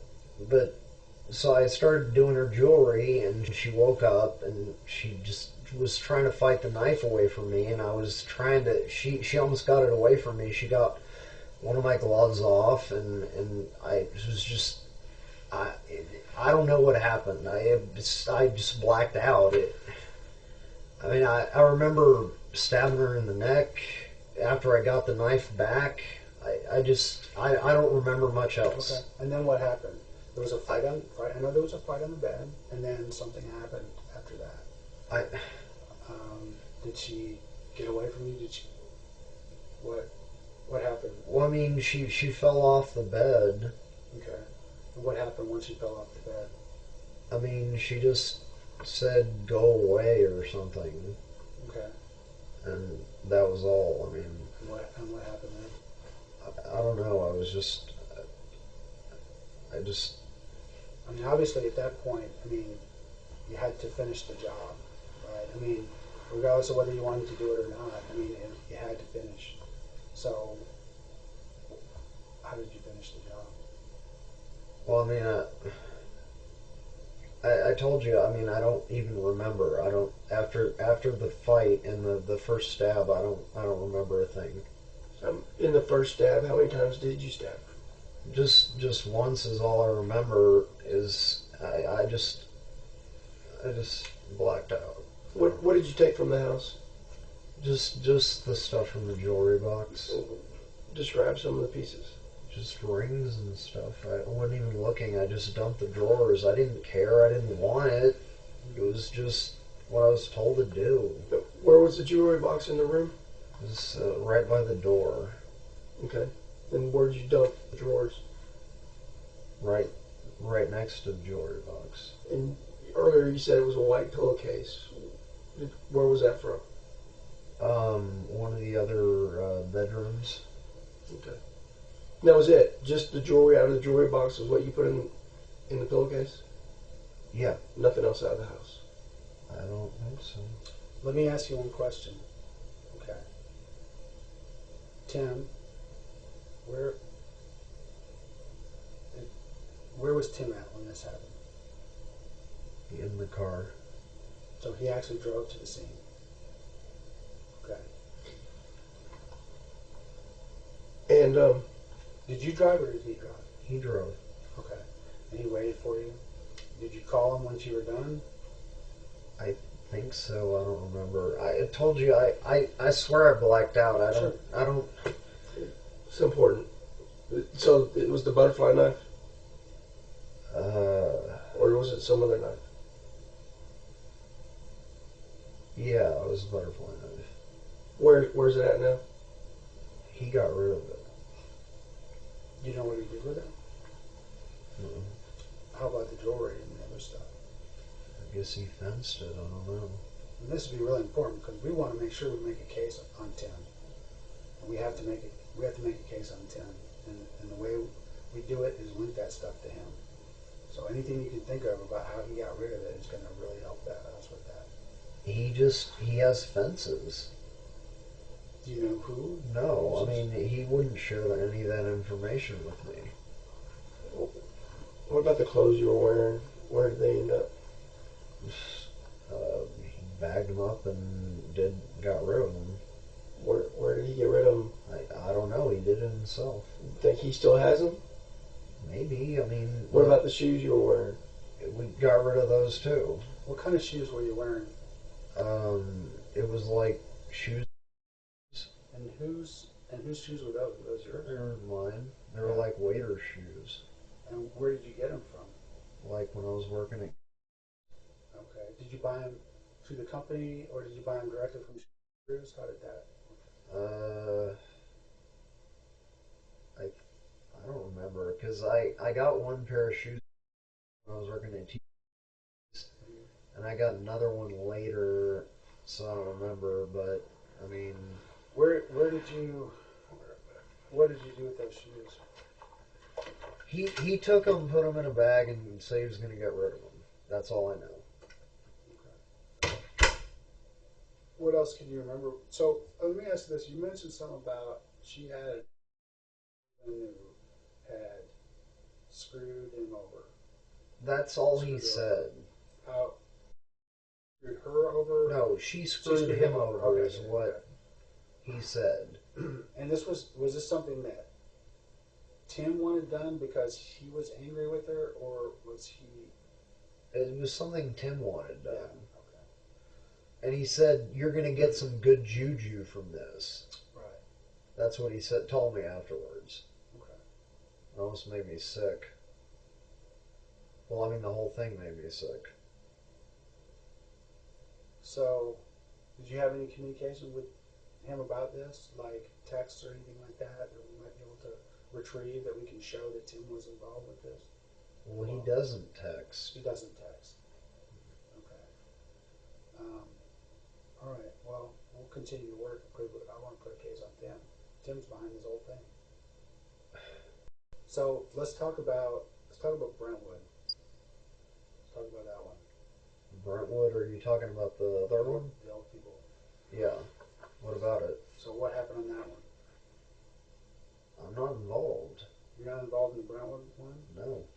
And who if Tim is making people do this, who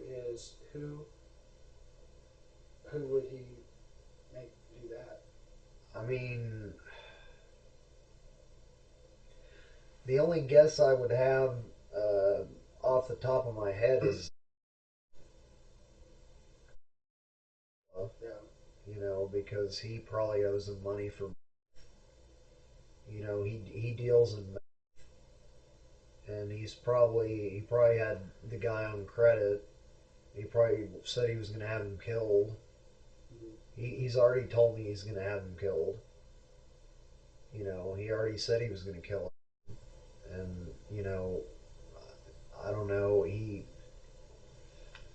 I wasn't there at the Brentwood one. I mean, I don't know whether or not we drove by it, but I didn't do it.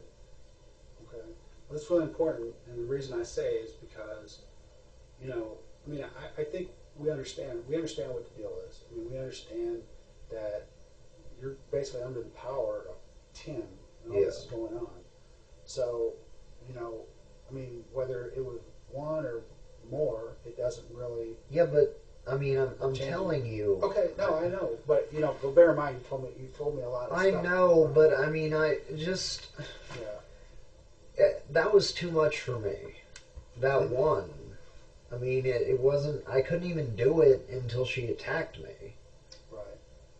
And then I told him I couldn't do it anymore, and he said, "Okay, just keep your mouth shut." And you know, we rode around, yeah, but I mean, I didn't do anything else. You know, and I mean, if you want to check my cell phone and say, was he there on the night that you know the Brentwood murder or whatever, you're not going to find me there. I'm telling you, I was at my hotel room trying to chill out. And what do you know about that murder? I don't know anything about it except that he told me about it. He said his girl picked it up on Facebook and wanted to go to the funeral. He didn't even act like he did it. He was just acting like it was news. But he said the heat was on because of it. He said that there were a bunch of cops everywhere because of it. That was why he told me about it. Okay. All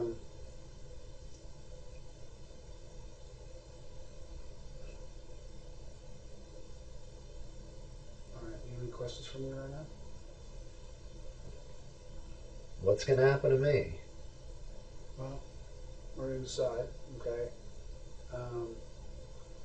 So, you can just hang out for a few minutes here. We're going to take a break. We'll probably come back in. We download your phone and stuff and do all of that. What? Want some more water? Sure, I guess.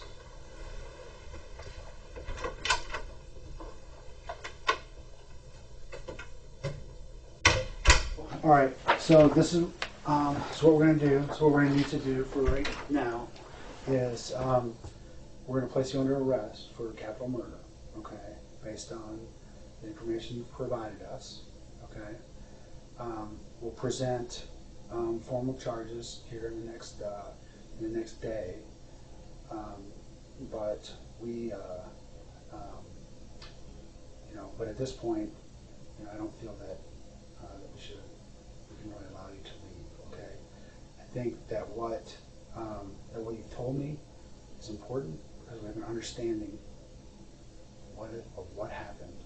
Okay, we have an understanding of who you are and your relationship with Tim and how Tim kind of twisted you into doing this.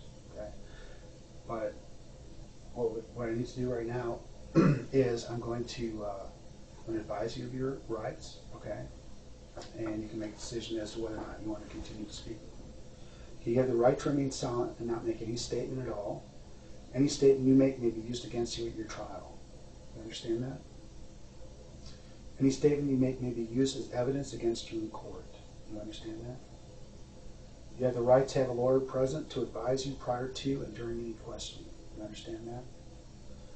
If you're unable to employ a lawyer, you have the right to have a lawyer appointed to advise you prior to and during any questioning. You understand that? You have the right to terminate this interview at any time. Do you understand that? Okay. Do you have any questions about those rights right there? You understand you don't have to speak to me, and that you can stop. And if you decide to speak to me, you can stop speaking to me at any time. Okay. Do you wish to continue speaking with me? Kind of cat's out of the bag now, right? Not much. No, but we just have to do that, to continue on. We might have some different questions for you and stuff. Can you do me one favor? And this right here, it'll be part of your statement. So if we can get you to sign and date it right here.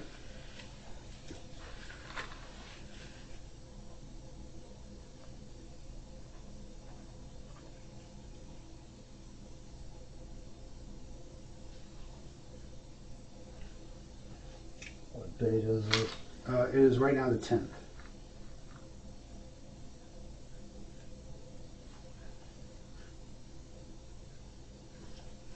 Thank you. One thing I'm going to do right now, just for my safety, I'm going to pat you down, make sure you don't have any weapons or anything like that on you. Can you please stand up for me? Or just leave your jacket right there. Just turn and face away from me. Okay. Place your hands on top of your head. There you go. Interlock your fingers together. Stretch your feet apart just a little bit.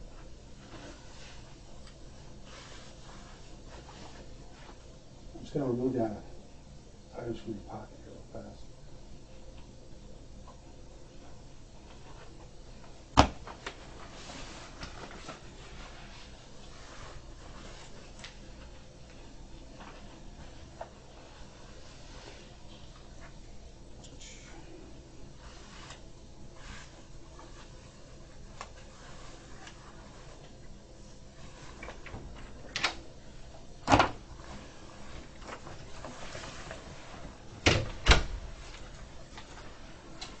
Okay, you can go ahead and have a seat right there.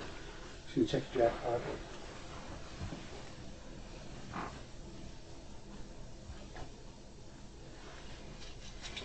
pocket. Do you have any items that were taken from Kathy Blair's house? No. I didn't want anything to do with any of this. Okay. Did you take anything besides jewelry? Not that I know of. Did you take any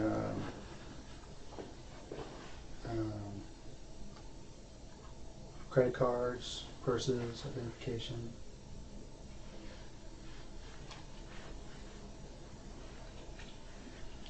I don't think so.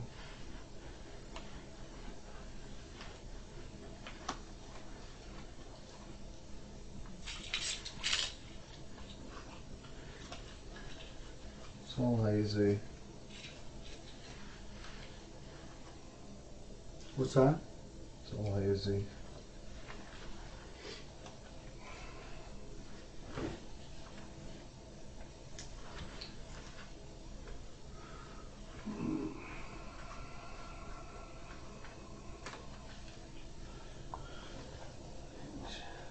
Items here.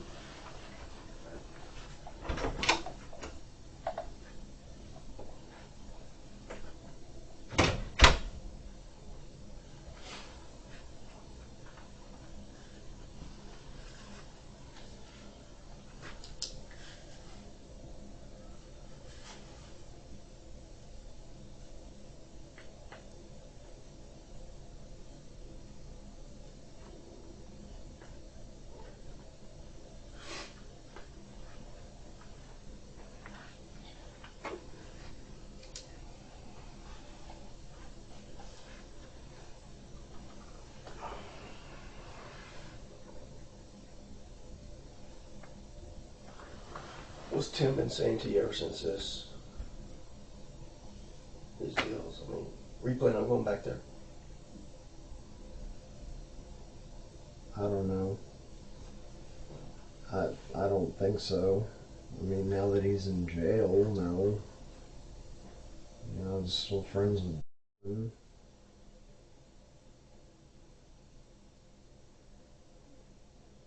And I don't want anything to do with this stuff.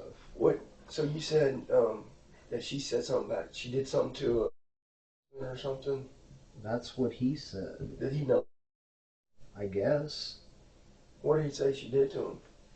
Something about...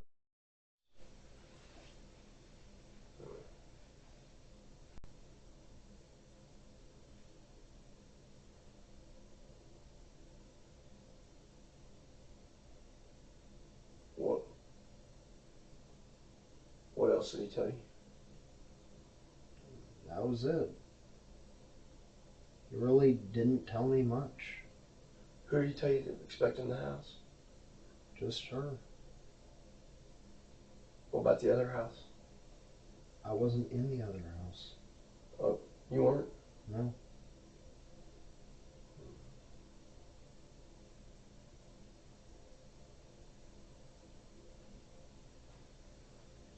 Who went in that one, do you know? He asked me that already. I said maybe it was one, because maybe they, you know, he probably owes him money. You know, he's a bad. He's been buying credit and shit from him. I mean, you're not gonna find my phone around there.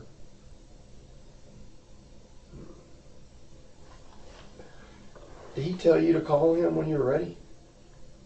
Yeah. He told you that? Or you did it on your own? I think he told me that. It's going to be important. It's going to be important to know. How's that important? It's going to be important to know that he's the one that gave you that instruction or not. I'm pretty sure he did. Then, so what was the plan then? Were you going back to him? Was he coming over to get you? I was just supposed to walk to him. Then why call him? I don't know.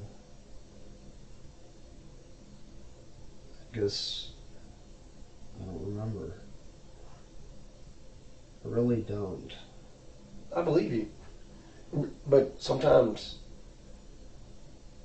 when you're asked to remember, if you actually think about it, sometimes then you do remember. That's why I'm asking you. I don't.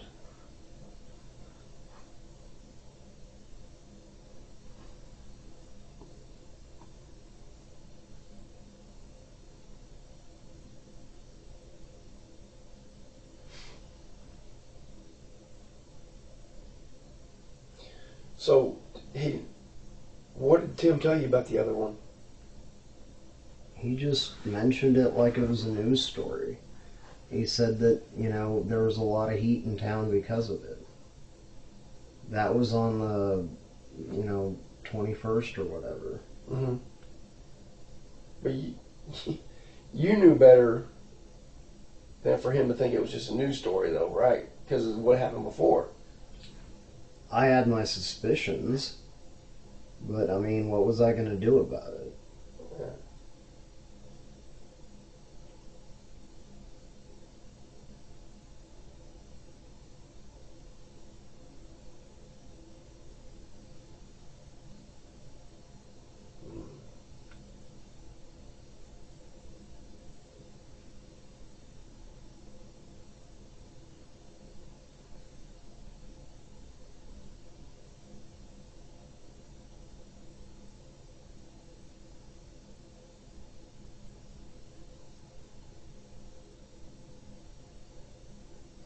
Any chance that this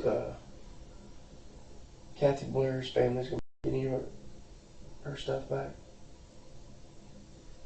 I doubt it. I mean, I don't know. I don't know what he does with this stuff. You don't know where to look for it?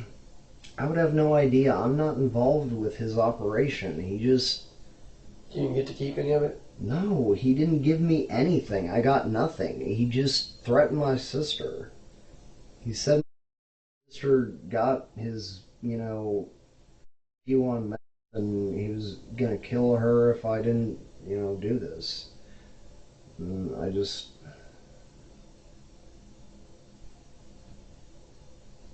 didn't get anything. I don't have anything of hers. I don't know where it is. I don't know how he does his thing. Mm-hmm. You're going to have to ask him where he fenced it. You don't remember him mentioning any names? No.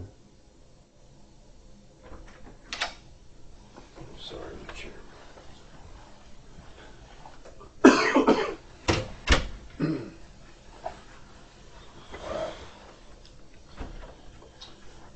Here, you want to take that? Yeah.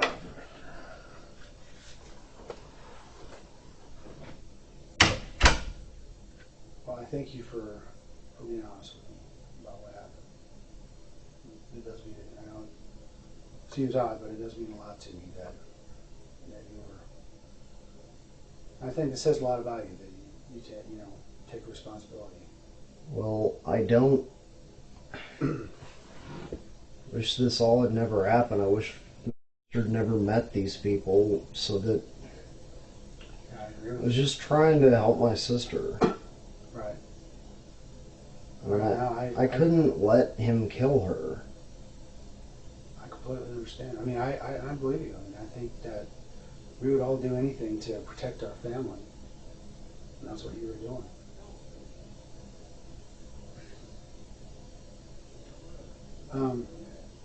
I'm curious though on the Brentwood thing. Just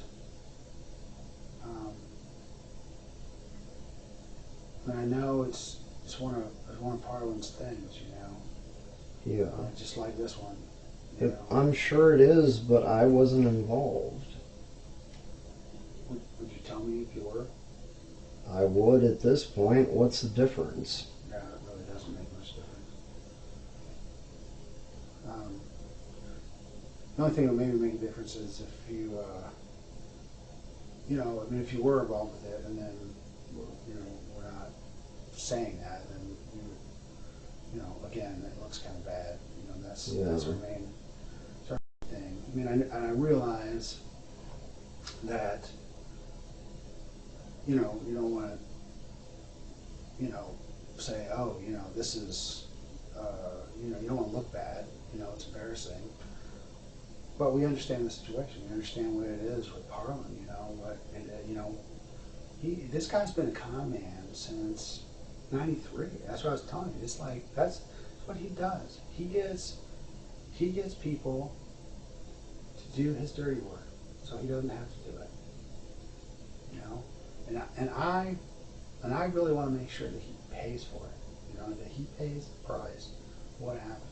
I realize, there's going to be consequences, for you. I mean, you have to take responsibility. But he is the guy that I mean, he's the mastermind. The whole thing, he's a bully, thinks he's some sort of mafia don, and he's just a disgusting, toothless guy. You know what I mean? And, so to me, it's really important to make sure, because I think, the thing that really gets him is that he's not just doing this one time. We see it over and over and over. He's not just doing it one time, even with you. I mean, if he is getting you to do this stuff, and because this is the thing, what he's doing is basically just, and I've seen this lots of times before, where somebody comes in and gets somebody else to do their stuff and then leaves them fluttering. Here I got a guy who's got a history of getting other people to do his dirty work and then him not paying the price for it. So I want to make sure that he pays the price for the stuff that he did. So I need to know about all of the stuff that he did. Okay, and I know that he was involved with Brentwood. Okay, and so and I know that, and this is an investigation that's not as far along as this investigation that we're doing with Kathy Blair. But I know it's all going to come out in the end the same way. I'm going to know exactly who did it and how it happened. So what I believe is that you did it, just like this case, under pressure from Tim to force you to continue doing this. that he is trying to get you to do, you know. So, and I realize, again, this is stuff that's embarrassing for you, because sometimes we do things out of desperation to save our families, to save ourselves, that we wouldn't ordinarily do. And I don't want you to be defined by that. I don't want you to be defined by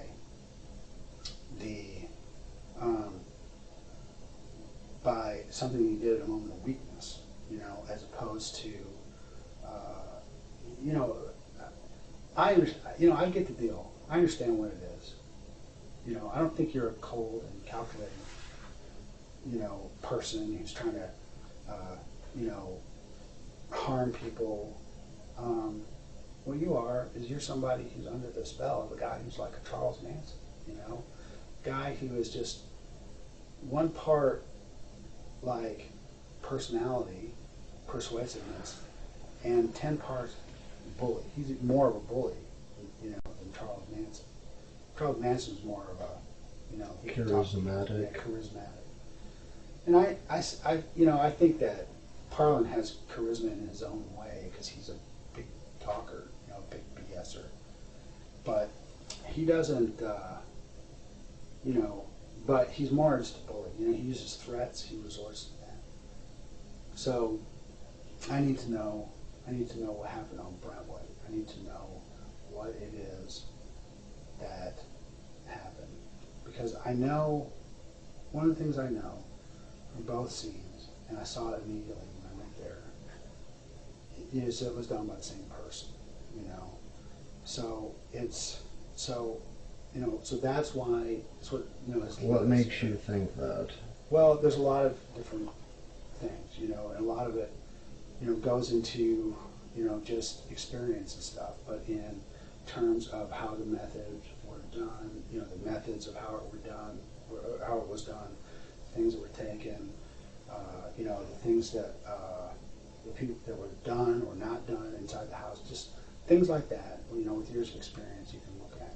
And also, inescapably, they're both linked to Tim Parlin. So that's really, you know, a huge thing right there. But as you know, I continue to perfect that case, you know, I'll be able to show for sure.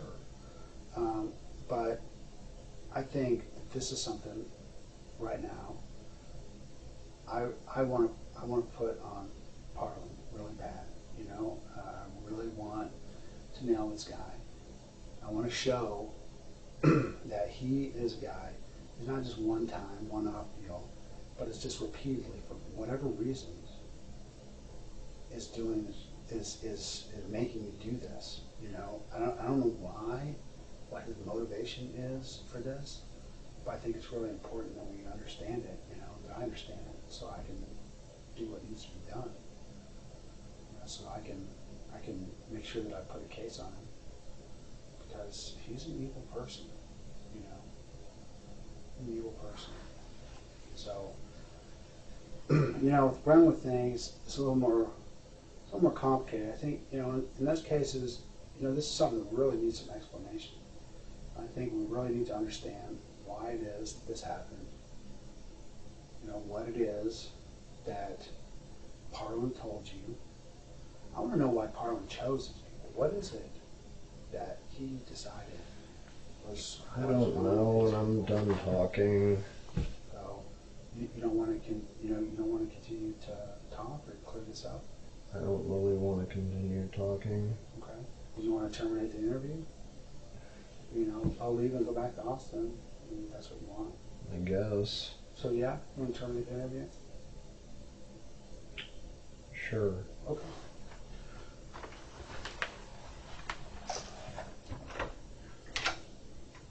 What I'd like, just stay here. What I'd like for you to do, what are you thinking about?